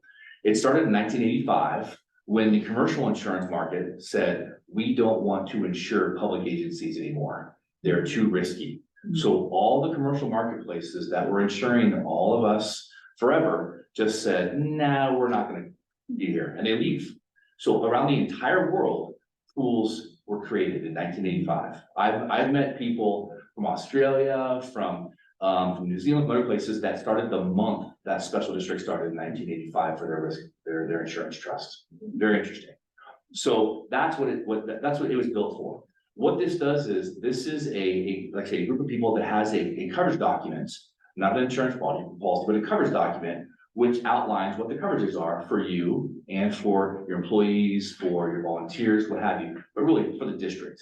The district is called the named participants, and that's like the named insurer, the customers of the district. Whether or not you're covered is whether or not you're within the course and scope of your duties under the direction and control of the district at the time of the loss. We'll talk about that in a little bit, but that's kind of the general parameters of what this whole conversation talks about. Because oftentimes, board members, especially in my world, they don't realize when they're not board members, because they think they are, because you're always politically a board member, right? You're always a board member at the different places here and there politically. Once again, legally, when are you covered by the insurance? When you're not? Okay, so let's get this. So this is the fun stuff. ORS. No, sorry, I'm an insurance nerd. I can't help this. So what is a tort? So Oregon Revised Statutes 30.260, .265, 267, 269. If you have not read ORS 30.260 and over, I would like you to try and do that. Okay, not if you're too tired, because it is somewhat bland. But this is the Bible for public agencies when it comes to legal protections, limitations, who's covered by it, who's not, and all kinds of interesting things. This one act is responsible for limiting the amount of money that people can sue you for state torts. So a trip and fall is a good example. Someone trips and falls and, you know, I'm right here in front, please don't do that. They do, and they get injured, and they want to have, you know, a few $100,000 worth of damages, or maybe a few $1 million worth of damages. There's artificial caps that are in place for those types of losses against a public agency, not just you, but against all public agencies, city, state, whatever. That's special. California, Washington does not have that. The same exact incident that happens here in Oregon, let's say it's worth $750,000. That same exact fact pattern, people, injuries, whatever it is, could be worth $3, $4, $5, $10 million in Washington, not just California, which is their own set of craziness. Sorry, but it's true. But Washington, even, because they don't have a Tort Claims Act, they don't have these protections where it outlines you as a public agency have limitations, but also you as an employee or a board member of that public entity have protections. Because what this says that the district, the entity, shall defend and indemnify you if you're within the course and scope of your duties. Not they might, not they could, or not that they should. No, they shall. There's no choice. So if you're in the course and scope of your duties under the direction and control of the district at the time of a loss, the district shall defend and indemnify you. And that's what the coverage echoes in their wording that you'll see here in a minute. Any questions about that? Okay, cool. What is a tort? A tort is a duty owed, a breach of duty, and damages, all connected. So that is, once again, think of like the sidewalk incident. We should have had the sidewalk be smooth, and yet there's an inch lip, and therefore a person tripped on it. We breached our duty to make that a safe place, and they were injured. But what if I trip on it but don't get injured? I'm like, whoa, man, that was close. I could have been injured there. But I wasn't injured. That's not a tort. There were no damages. You weren't actually injured. A near miss or an issue, not the same thing. Or if it was smooth and I tripped over with my clumsy feet and I fall, I wasn't responsible. I didn't breach that duty. As a district, therefore that's not a tort either. So only a duty owed to keep it safe, let's say, a breach of that duty, you did or didn't do that, and then damages, all connected. That's what a tort is. And this is a Oregon Revised Statute. So we'll talk about what that means in just a second here. Who is covered? I kind of mentioned it earlier. Employees, board members, volunteers, once again, course and scope. And what are volunteers? Volunteers are just unpaid employees. So think of it that way as well. So this is whoever is on behalf of the district under our control, within what rules, rights, responsibilities that we give them. That's what this is talking about. Limits and damages.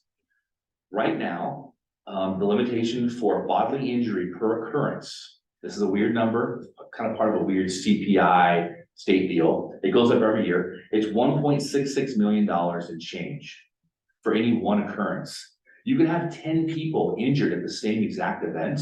They all have to share $1.66 million. That's the most for everybody in one event.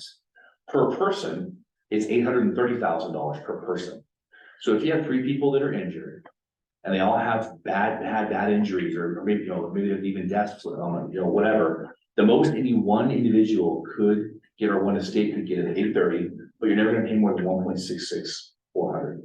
Beyond that, that's a big advantage. Oregon versus California versus Washington versus most other states. There are states that have better ones or less restrictive, more restrictive. But truly, this is a big deal for property. There's $680,000 of risk, or that's what the cap is for any one occurrence. So if I take my little red plug-in hybrid and I drive through someone's house as a public entity's employee, let's say, and the house is worth $1 million, the most they're all going to get from the district, from the entity, is $680,000. But if there's only one person that owns the house, that's the most they're gonna get, $136,000. That's per person, per owner. Husband and wife or spouses can each get their own claim, but that's not very much money. That's an expensive car these days. That's not a house anymore, right? It used to be $50,000. It's been increased substantially to that. But all these limits are there as caps for state torts, state claims. What's not limited? I said state claims, right? Well, federal claims are not limited. So discrimination, retaliation, ADA, things that people would file claims for in the non-Oregon courts, well, they're not limited because that's the United States limitations, which is not the Oregon Tort Claims Act jurisdiction. So if you have big claims involving employment practices, oftentimes they can choose to go in federal court or state. They want to go to federal court. 2 reasons: they get attorney's fees in general, and then also no caps. So they want to push things to federal court. So that's just that's an idea of what's there. And then this is the vendor limits discussion. I bring this up specifically because when you have people that you're doing business with and you're requiring them to have insurance, many people push back when we say, I recommend that you require $2 million per occurrence that they have insurance. The person that does whatever services for you, janitorial services, let's say, $2 million per occurrence, $3 million in the annual aggregate, $3 million per year, but $2 million per loss. Well, we only have $1 million, Geoff. You know, that's all that they're able to give us, $1 million. $1 million worth of coverage that you require for a third-party vendor who's not a public agency, you're now self-insuring $400,000 because they only have coverage for the $1 million, but our caps are at 1.66 million. So as a public entity, I just push back and say, consider that if they're doing business with a public agency, they should have just enough insurance or more to cover at least the caps in this situation, $2 million.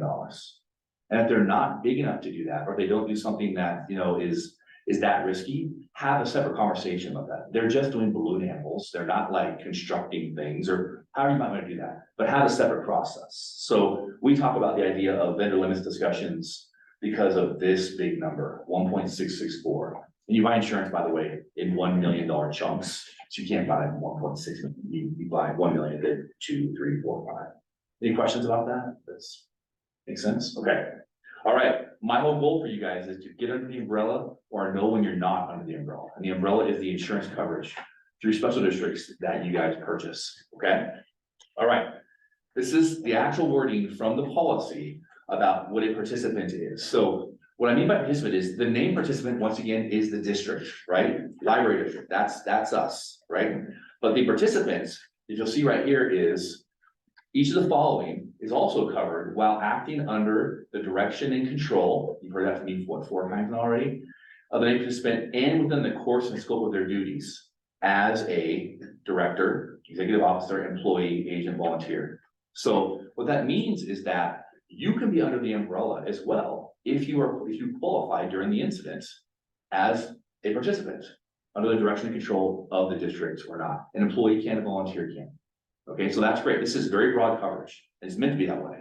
Because this pool was created in 1985 to protect you as a board of employees and volunteers from lawsuits and other things like that. So it's meant to be broad. But the caveats are direction and control, course and scope. If you have an employee that decides they know what's best and they're going to do something XYZ that's way off the reservation for what you may recommend or not, that's not the course and scope of their duties. They're not a part of the family anymore. They're out of the umbrella. Makes sense. But if they are doing things that we ask them to do and they do it wrong, they screw up, they make an error, this will cover them. That's what insurance is for. But they're within their job duties, their job description, what they should be doing. Volunteers, same as well. Board members, same as well. All right. And this is also other commissions and boards and things like that. Okay, so the reality of your role as a public entity board member is this.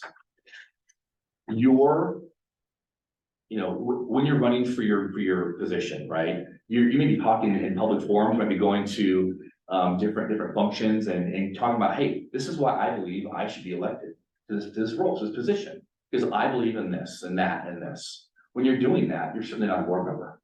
You're yourself. You are Geoff Sinclair talking about how your feelings and what you believe is to be the best for the public where I live here in Bend or what have you, but you're talking about you and what you believe. And that's great. That's your First Amendment right to do that. You should do that to make sure people understand what you intend to do and what you intend to be for the district on their behalf. That's great. But let's say you're now on the board, like you guys are now all on the board, and you're approached at an event, and people ask you tough questions or something to clarify something, and you start talking about it. Well, the board feels and this and that and the other. Well, are you really a board member when you're talking about the board business or the board stuff out of a board meeting? And the answer is no. No, you're not. You are only a board member between the gavels, I call it, or if you're given committee assignments, like you're on the executive committee to do the investment committee or whatever committee we might create.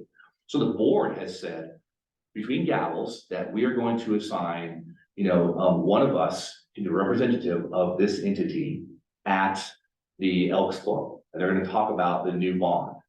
And so great, that person, if they get sued for libel or slander or some other issue where they did something wrong, we told them that you're speaking on their behalf, therefore the umbrella is going to follow you to that event. If you go to that event just because you want to and you're a member there and you want to spread the gospel of the bond because you know it's important and you're proud of it and you want to make sure everybody knows about it, but the board doesn't tell you to do that, the umbrella doesn't follow you. It's okay you're doing that. In fact, it's normal. Politically, you kind of need to do that. But the umbrella of the coverage, of the liability coverage, of the auto coverage, that stuff's not following you in that realm. And that can get really tricky for people in your role because that line can get gray about, well, I wouldn't have gone except for my board membership. They said something wrong, I'm trying to clear the record. That's not your role individually, necessarily, okay? So, I mentioned this already, but board members are empowered only during sanctioned board meetings where a quorum is present. And the quorum is a thing, please be careful about having the coffee clash meetings, at the Blackberry Diner. I was just there for this morning, so it's great. But that happens a lot, in rural Oregon, not here, but rural Oregon, that's kind of where they have the board meetings, might be at a certain place location, and they have a pre-meeting. Please don't do pre-meetings. That's a different issue. Or where the board, this is covered there, or where they've designated you, specific duties as a committee appointment, attend a conference, whatever. Let's talk about conferences really fast. Those of you guys who said you went to the conference before. Let's say we talk about the conference is going to be, I think, in Seaside this next year in February. So a further drive for you instead of Sunriver this time, but it's in Seaside this year. And let's say you guys have a discussion about, hey, we're going to be going to Seaside this year. Who wants to go to the conference? And let's say that just one of you, that, okay, I'm going to go, Jeff's going to go. Great. But let's say because you might have some personal conflicts, so you don't see it happening for you. It's that time of year to go to the mountains, whatever. But let's say just before the conference, you decide to go. You just go. Well, I was told by the board that I can go.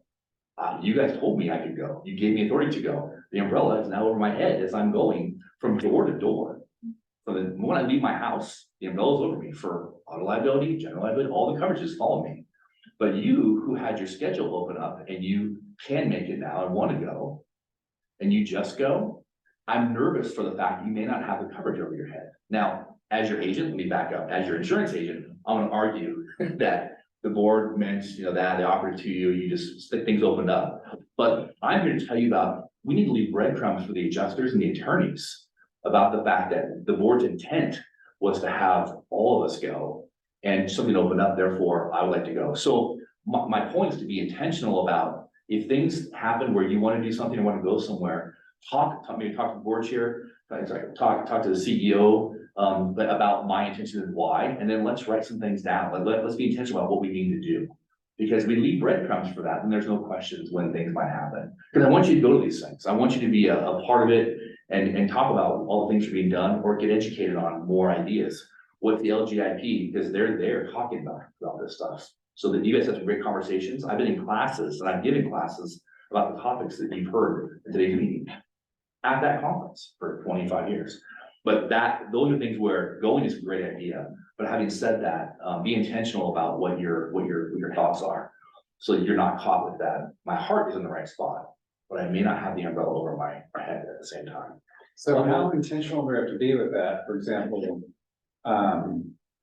if somebody emails me and says, hey, I'm thinking of attending special district conference. So to me, and now I'm not a lawyer, remember, I'm just your agent, but I've been doing this for a while. I would say that if you've opened something up to the whole board previously, okay? And you have two of the five of you guys say, yes, I'd like to go, great. And then a third of you guys, a third can go also, and letting your CEO know, documenting that part, and then you can talk about it afterwards. That makes more sense. I guess a more realistic example, because I did this recently. Yeah. There was a training that Ray and Yeah. who you went to, Yes. where I sent out an email saying this training is coming up. I encourage people to go. I mean, does that kind of fall under the umbrella of saying that's now been opened up to the board, or? That would be, that's a good way to do it. I would rather you have to tighten it up and be extremely conservative. This is not really realistic, but Yeah. hear me out.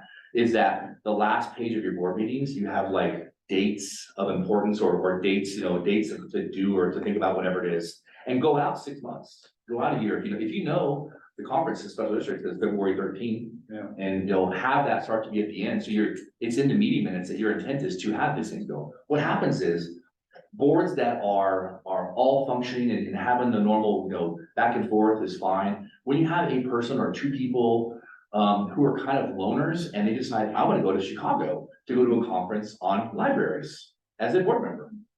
And they go and they come back and they provide you guys with a bill and a report about what they learned, and it's like $12,000. That's not what the board approved or wanted him or her to do. So think of it in that way, not how you are today, but how it would be if things were really like just using terrible judgment for public funds. So think of it that way, that's what it's meant to be. So if you guys have this list of rolling dates and rolling discussions, and we're like, yeah, if you can go, please, it'd be great. Go report back to us, give us what you learned, bring back the packets, report. That's beautiful versus I'm gonna go rogue and go to a conference in Utah because my sister lives there and, spending public money. See the difference there? Is that? Well, that if makes a sense? board member and it opens up, now I can go. It was decided that Ann was going, she's the only one. I said, oh, I can go now. Can I send an email to Todd and all board members? And if each one of those board members say, oh, yes, that's fine, does that count? I mean, is that a good? I mean, to me, how you're doing the status quo right now, maybe with some ideas on your agendas or on your minutes of things you discussed or dates of importance. If it's within those dates, then I would say I just talk to Todd and just have it be that process, and then discuss what you did. It's the one-offs that I get more nervous about. The one-offs are the ones where I've seen issues in the past, where you're going to something that you deem important. The board has no idea what it's about, or they even decide it's too expensive, and they don't want to approve a $7,000, thing in Orlando or Hawaii or Vegas. Those things that have that kind of that tinge of that feels like a junket, not a good use of our funds. We're trying to manage, to the penny. And so those are things where I would be more realistic about if you have these dates or these things you've talked about already. If it's within those, just talk to Todd if your plans change like you would anybody else, right? And then from there, you guys can talk about those at the next meeting about what happened. That's leaving the breadcrumbs for the team, the adjusters. That's a really good question because there's nuance to this, right? There really is. But you also want to think about not when it's going well, when you have one or two people, or maybe three, or three usually quorum, but two that they just kind of do their own thing. And that could be, it can be disruptive to the credibility of the entity. And that's why the coverage follows that. They don't want to reward people that are not doing what the board is instructing the royal we to do as your staff, team, or whatever. I love it. Okay. Well, let me ask you a question. Yes, please. So now, this is unique for me. Okay. Okay, so I'm on two special district boards. Which one you want? The rural fire district number 2. Okay. Perfect. So the recent SDAO training, and my choice of going through the fire district or the library board. This time I decided to go for the library board, so I had already signed me up. And that's how I was covering to make sure. I've gone to previous SDO general meetings, not just training, for the fire district. And I've run into the library district people, who it's really embarrassing to remember me, and of course I know. And they'll get into this discussion about what's going on with your library district. And we'll start discussing things there. If they carry something that I say back to their district, am I liable for that? Because I didn't sign up as library function, I signed up for the fire district, I happened to run into them. So let's, this is a good question, because let's differentiate between, like covered is a hard, I use that term too much sometimes, but, so you're attending a training, okay? You've been approved, two of us have been approved to go to this training that Jason Jancy's putting on for the RFPD, okay? It's some sort of fire-based training that you're going to, or whatever, let's say general training, George Dunkel puts it on, let's say. Yeah. Okay, was it George putting it on, do you know? Yeah, George was the head of that. That's my father. He's always, That's my father. oh, it's your father? Yeah. No, George, that's it, hi again. Well, I will. I keep bothering him, but- As you go to these things, you are going to be trained. Okay, training is, and you're getting that training. For you to talk in those trainings about, business, I'm learning about this, you're asking questions about the training, that makes sense. If you break off and you talk about the business of the districts and say something bad about Ed's muffler shop or whatever, that umbrella's not over you at that point, because you're not there to talk about Ed's muffler shop stuff, about the business of X. No, my question was, I'm there because I went as a fire district board member, not as a library board member. But all the library district members came up to me, other districts, not ours, Sure. and started having a conversation about what's going on in our library district. And we started discussing libraries and libraries in general and the bond and all this stuff. So, If they take information back to their board. Yeah.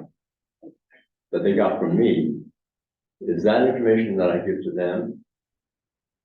And they may do something else with it. I mean, Sure. They're gonna politicize it. it's some nefarious, whatever, you know. Right, not nefarious, but Yeah. everybody has their own agenda.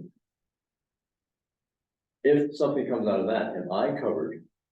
Probably Even not. though I've been there, Probably not, because you're breaking away from, you can instantly be, you can be in and out of coverage depending on what you're doing. If you're attending the training, either way, the good thing about this is special districts has both those entities, right? right, So the same carrier has that, but it's whether, so each entity has coverage. The RFPD has coverage and the library district has coverage, because they're the named participant, we're the named participant.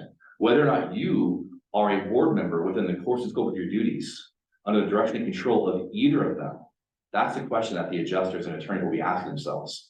So while you were making this comment, Ray, you were not doing it as a board member, you were doing it as a person on your own in your First Amendment speech. Therefore, you're outside of it, or maybe they find it and say, no, you are inside. So that's one of those things where, that's like being approached, my example here, being approached to Fred Myers at the deli case. And they say, tell us about this. What's going on? What's happened with this property thing? My gosh. And you go, oh, and you know it, you tell them about it.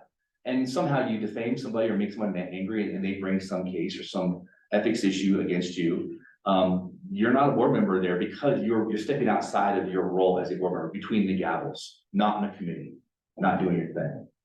But if you were in an auto accident, let's back it up. Let's say you are driving to this training, you're in an auto accident. Who signed you up for it? Let's say it's fire district or library, whatever. That would be the one that we would turn it in on. okay, But chances are both are it's $10 million of the coverage. It's a lot. So the driving parts, Right, because you're going there and back, door to door, that's fine.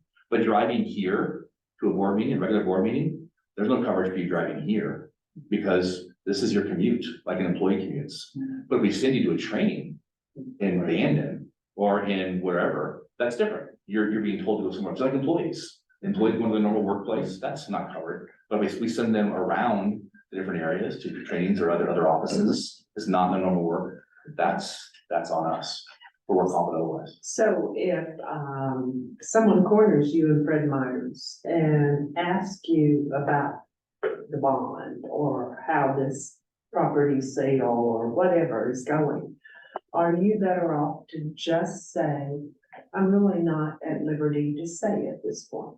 So, this is where the political reality versus legal reality gets gray. Because you do know, I do know. you guys all know way more than anybody else. Okay, and I will always remind you of that. However, how they're gonna hear what you say and what their agenda may be for asking that question, it could be as simple as, I'm interested, you know, thank you for your time, you're giving your time and treasure to this entity that we all enjoy. Or it could be, yeah, I'm gonna use this and go to the paper or whatever it is, right? So it's up to you. If you choose to talk to them and give them nuggets, the truth will set you free, as they say. You know, it's always, you know, the truth of things you say is always there. But the defense of any allegations that they may bring against you, you may not be under the umbrella. So you're defending yourself against this stuff versus the insurance company defending you on this. So I would recommend that you go a couple of different things. Think of a few things. One is it such an innocuous topic that it's like a yes or no? It's like a, you know, green or red, black or white. It's yes or no. It's easy. It's like, no, we passed that in the meeting last month. You know, that's, it is what it is, right? It's no big deal and there's nothing there. If it starts getting into the nuances of it, and I've heard this, what do you think about that? That's up to you to make that decision. That's more difficult.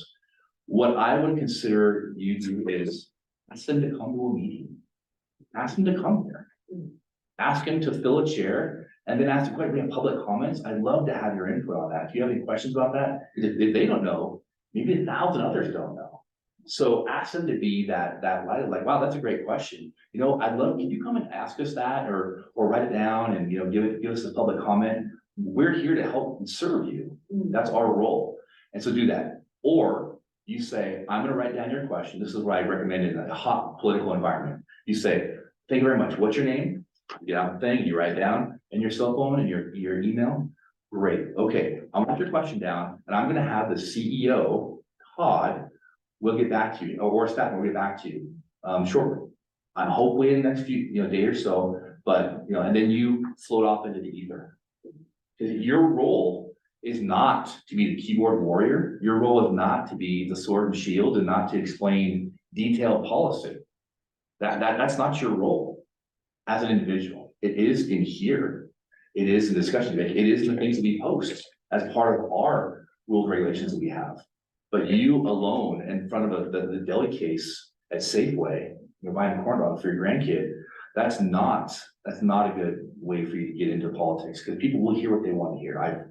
Good people have been run through the ringer because of good intentions, hurt by people that have less than good intentions. I gotta say, George would be very proud of you. Well, I've asked him these questions. that's why I met him. That's why I met my wife this year. I'm like, George, you got daughters? I don't need one. So I did. Okay, here we go. This is many years ago. All right, so chain of command. This is the thing. I can't mention this already, but approach to Fred Myers, chain of command. You guys have one employee. That's it. Nobody else. So when you have an issue or you have a question or concern or something's happening, rely on him to help. He is the staff member who's here to get these people to the answers that they need to have in a credible way. And it's his role to do that. Okay, or he'll ask you to help him in a board meeting as a part of the questions and answers. So rely on that. Don't say, lawyers say I can't talk. Don't do that. But take down information, be respectful, and we'll get back to him. It's a win-win. It slows it down, it takes the heat out of it, and then we can talk about it, behind the scenes and have a really good conversation about the why and how it can be best presented and give them the truth, the straight, transparent truth. Okay? You wrote a response on Facebook to an unfair criticism. Okay, this is like Thursday nights at 11 o'clock. I don't know what it is, but people tend to write on Facebook things that they wish they could have deleted. Okay, and it's like, oh wow, and not that they're bad people, they're correcting something that they know is false in their mind, but you never know. And so you're not the information officer for the library, right? So you doing things online or otherwise, you can do it, but you're not covered by the umbrella of the coverage. Okay, that's not your role. Called at your home by the Oregonian for a comment on a hot issue, or the local Bend bulletin or whatever. It's up to you if you want to answer this call or not. Run away, don't do it, but you can. but this is not your role unless you are the person that's set there. Some boards have the board chair and the CEO, the only two that can talk to the public or talk outside of the districts on certain topics. Most of them will only have tolerable. That's up to individual districts. You can choose what you want to do. But once again, in a board meeting, you voted on who's going to respond to X coverage. But you just doing it on your own because you know it's right, you feel it's right, your heart's great, but no, the board didn't decide that. Therefore, you're not covered by that. Okay. See a rhythm of this? Okay, accident, an auto accident while driving your personal vehicle to a district meeting. I mentioned this already. If it's just going to this meeting, you're not covered by the insurance for the district. You're on your own vehicle. But an offsite planning meeting to K Falls, let's say, that's going to cover the auto liability will kick in. It's secondary. Your insurance is primary, and then the district's insurance is secondary. But it's not covering the damage to your car. It's covering the liability you caused to somebody else. So that's on your own. Yes. Just go back a step. Yes. We have in our policy that the president may represent the board to outside parties in announcing board stated positions and in stating board president decisions and interpretations within the area designated to him or her. So is that, in this case, that'd be funny. If Oregonian calls and says, why did the board make this decision? Or what decision did they make? She's basically already been given pre-authorization to do that. So long as she's within the letter of that section, Yes. then that was your intent. The board adopted that. If that's credible, which is something good, your whole thing, then you're good to go. But be careful about what you're authorized to talk about. It's like the board voted yes on this resolution, and here's the resolution we voted yes on. Not, well, we were just pale, and all of a sudden you add a bunch of opinion and a bunch of other things that can get you in trouble, possibly. So that seemed pretty focused about I guess the spirit of what you would talk about as a board chair. So it's, like I say, you have credible, experienced professional staff. Half the special districts have no employees. They're all volunteers. 40% of those people have a budget of less than $100,000, the whole budget. So you guys have staff, professionals, people that can do this day to day for you. So as you're approached on these different situations, you can choose, is this me politically wanting to get my opinion across? And I think saying that out loud gives you credibility as an individual, saying, well, not as a board member, but as Geoff Sinclair, a member of this community, I believe X. Say that out loud. If you're going on a ledge anyway, might as well announce it. And that's okay. But versus signing a letter to the editor, board member of the library districts, even though the board didn't authorize that, your credibility is that's tough. That does not look good. And we look for those things. When I was the litigation and claims person, I look for those things like, how are they putting themselves out there? They're intentionally trying to kind of veer left or veer right when they know they're not with the board. They're trying to get the board to do X or do Y. So just realize that by saying my opinion as a person in this community is this, that clearly it puts your head right, in my opinion, but it also, it's your opinion. That's great. And you're going to own that. And that's what you can do politically. I'm getting quick here. So volunteers are simply unpaid employees. When you have volunteers, they're not free. There's all kinds of things in them. So having duties for volunteers, I am terribly frustrated when we have people who have the kindest hearts, who do things for the district, for the city, the county, the school, whatever it might be, but they're not really volunteers. They're not officially volunteers for the library. They just help, or they do things. They paint something, or they clear something out, and then they get injured or hurt or cause them to be injured. And I'm like, I don't see where you're not a volunteer. You're not under our direction and control. We didn't tell you to paint that. We didn't tell you to rip that tree out. It's nice that you did that, and I guess thank you, but that's not your role. You were not acting as our agents, as our volunteers, our person at the time. That's hard when people have a heart and they are doing things, giving money, giving support. So be deliberate about that with the volunteers. Okay, I'll do that. So this is the coverage, and it's going to change a little bit with this things, but ethics complaints, against board members. So let's say that we have a meeting today and you guys jump into executive session. You don't give any notice to it, you don't do whatever, you just do it. We have to go into executive session, talk about X, and you do it. And you feel like it's right, maybe, just it happens. And somebody files an OGEC, Oregon Criminal Ethics complaint against you, or all 5 of you, actually, maybe even, not less, but it could be. So all 5 of you individually, it's not gonna name the district per se, it's gonna name the district and each of you individually with your names. The district's got coverage. You may or may not have coverage for this. So what this coverage does is, if you should have or shouldn't have, if you screwed up or didn't screw up, there's some defense costs associated with that. You're gonna maybe have to hire an attorney to defend yourself. They're gonna fine you $1,000 individually, each of you, because you did this wrong. This meeting's not good. I'm not talking hiring your brother to do $1 million library replacement. I'm talking to even small stuff, right? But all these kind of things, these conflict issues. In order to have some coverage from special districts, as the board member, you would go to the district and say, I'm requesting coverage, or what coverage is there? We would talk to special districts, and you would say, hey, I'm gonna hire John Smith, attorney at law, to defend me. And they would go, okay, and they track that down. And then you are paying John Smith to defend you. If you are successful, what is successful? That means no fines, no penalties, no findings.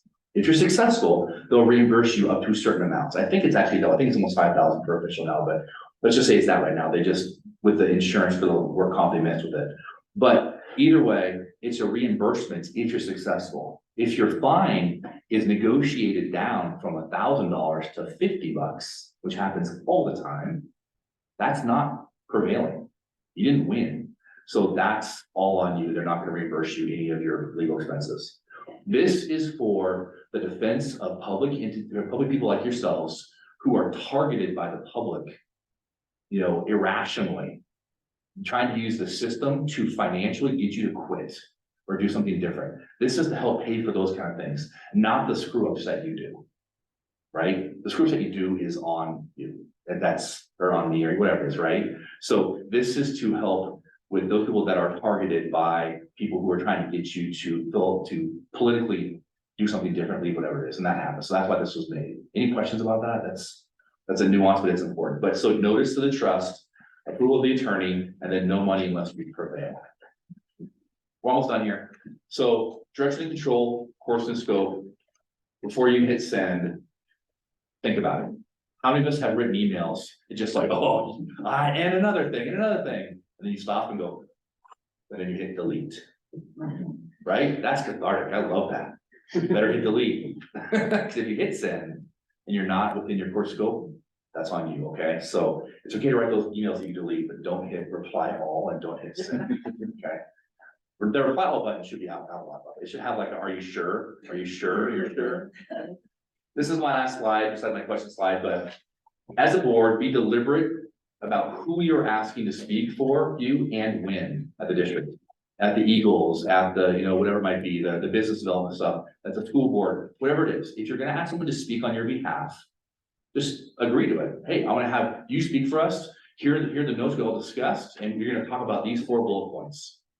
That's great. Umbrella's gonna follow you. But if it's, I'm gonna go and go to the board meeting because X, Y, and Z, you can do that, but you're on your own. So as a board member, also think twice about your actions and don't assume you're under the umbrella if things go wrong. Just know that course and scope of your duties as a board member is not politically motivated. It's the legal side of that is very, very limited compared to what you are politically. It's really hard for people to sometimes get that. So that's why I'm here. I hope this is helpful. Everything's good, but I just hate to see people go, what do you mean I'm not covered for this? And I go, yeah, talk to your insurance agents. If your homeowner's insurance agent. So my homework for you is to do that, however. Does your insurance agent know that you're on this board? Please tell them that. Call them up and say, hey, do you know that I'm on the board of the library district? Am I okay with that? Do I have coverage? Because I have coverage, the district's providing me coverage while I'm under the umbrella, while I'm doing my course and scope, but what if I'm out? Do I have coverage for that? Ask them that, okay? What insurance though? Is that your homeowner? Your first homeowner's insurance, yeah.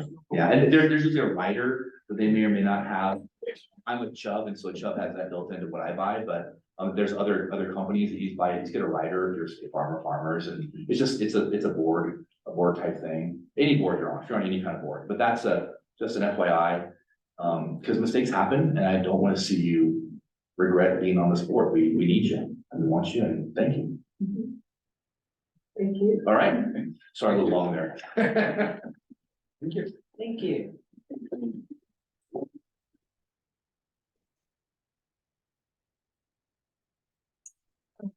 Thanks on library news, Todd.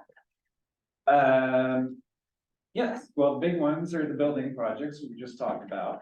And I think I'll leave it at that since we're kind of running. Okay. Oh, I do have one. Just wanted to check in with the board, trying to schedule the next work session. And, the last few we've done in the morning of the board meeting. And just wanted to see if that would work for, November or December.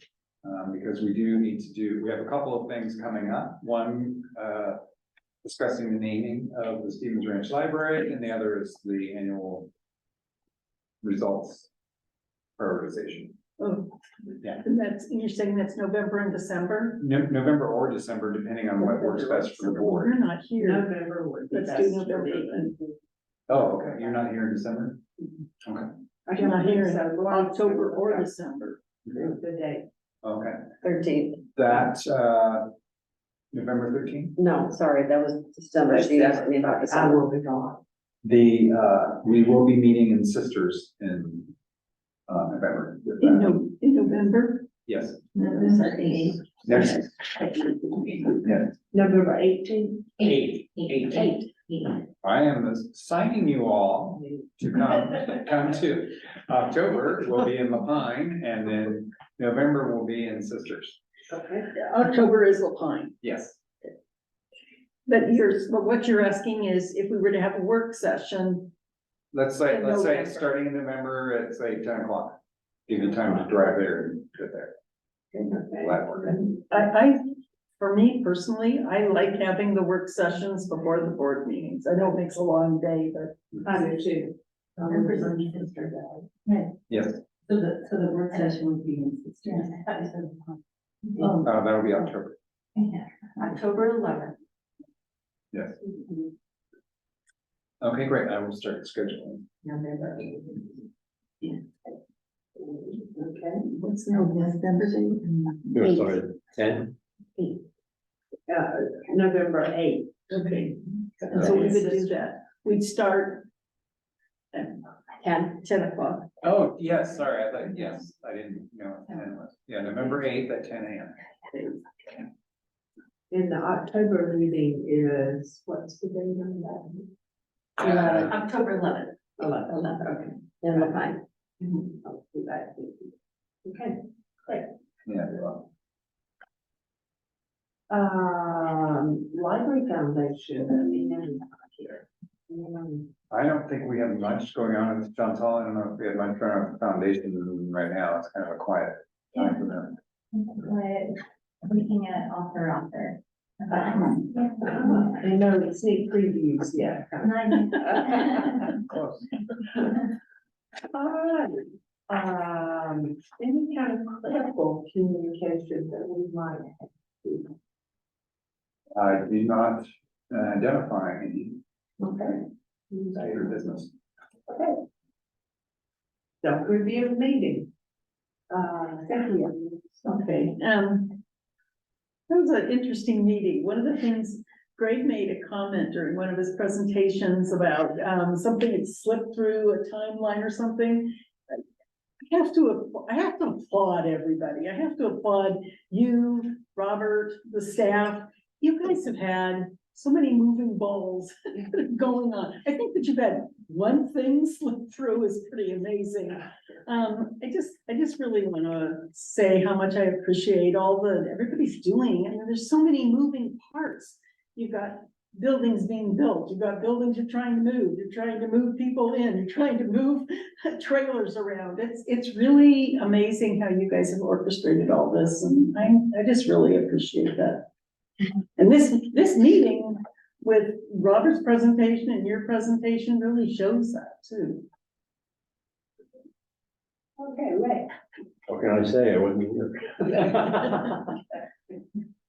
And Yeah, good meeting. Greg, thank you for taking into consideration timelines for staff as we go through this and, you know, wrapping up the construction and then having staff time to get into those buildings and get settled before, you know, we're back up and going. And Robert, thank you for your presentation. You really helped me put things in perspective, because when I read through that, or, you know, it's like, okay, I'm not really understanding, you know, the whole scope.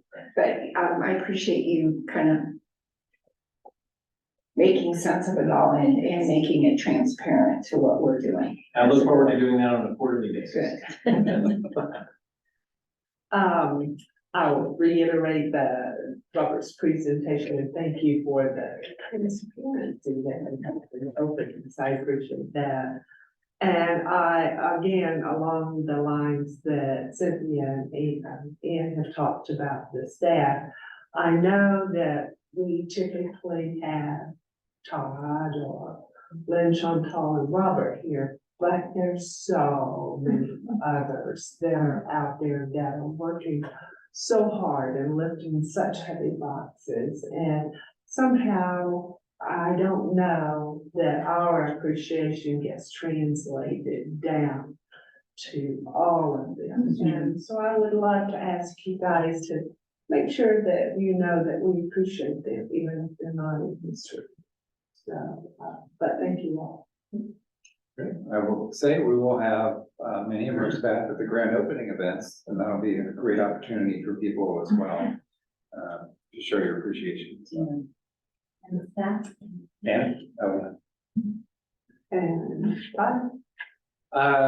no, that was great. I think as you said, we are definitely over the next 2 months, we're going through a lot with all these building projects. They're really exciting to see, especially for the board, that we have been sitting here kind of debating what happens with our future for the last 5 years. Now something is actually happening. So thank you for all your support along the way. And It's our future. yes, the future is here. All right. Anybody have anything else? I will adjourn this meeting.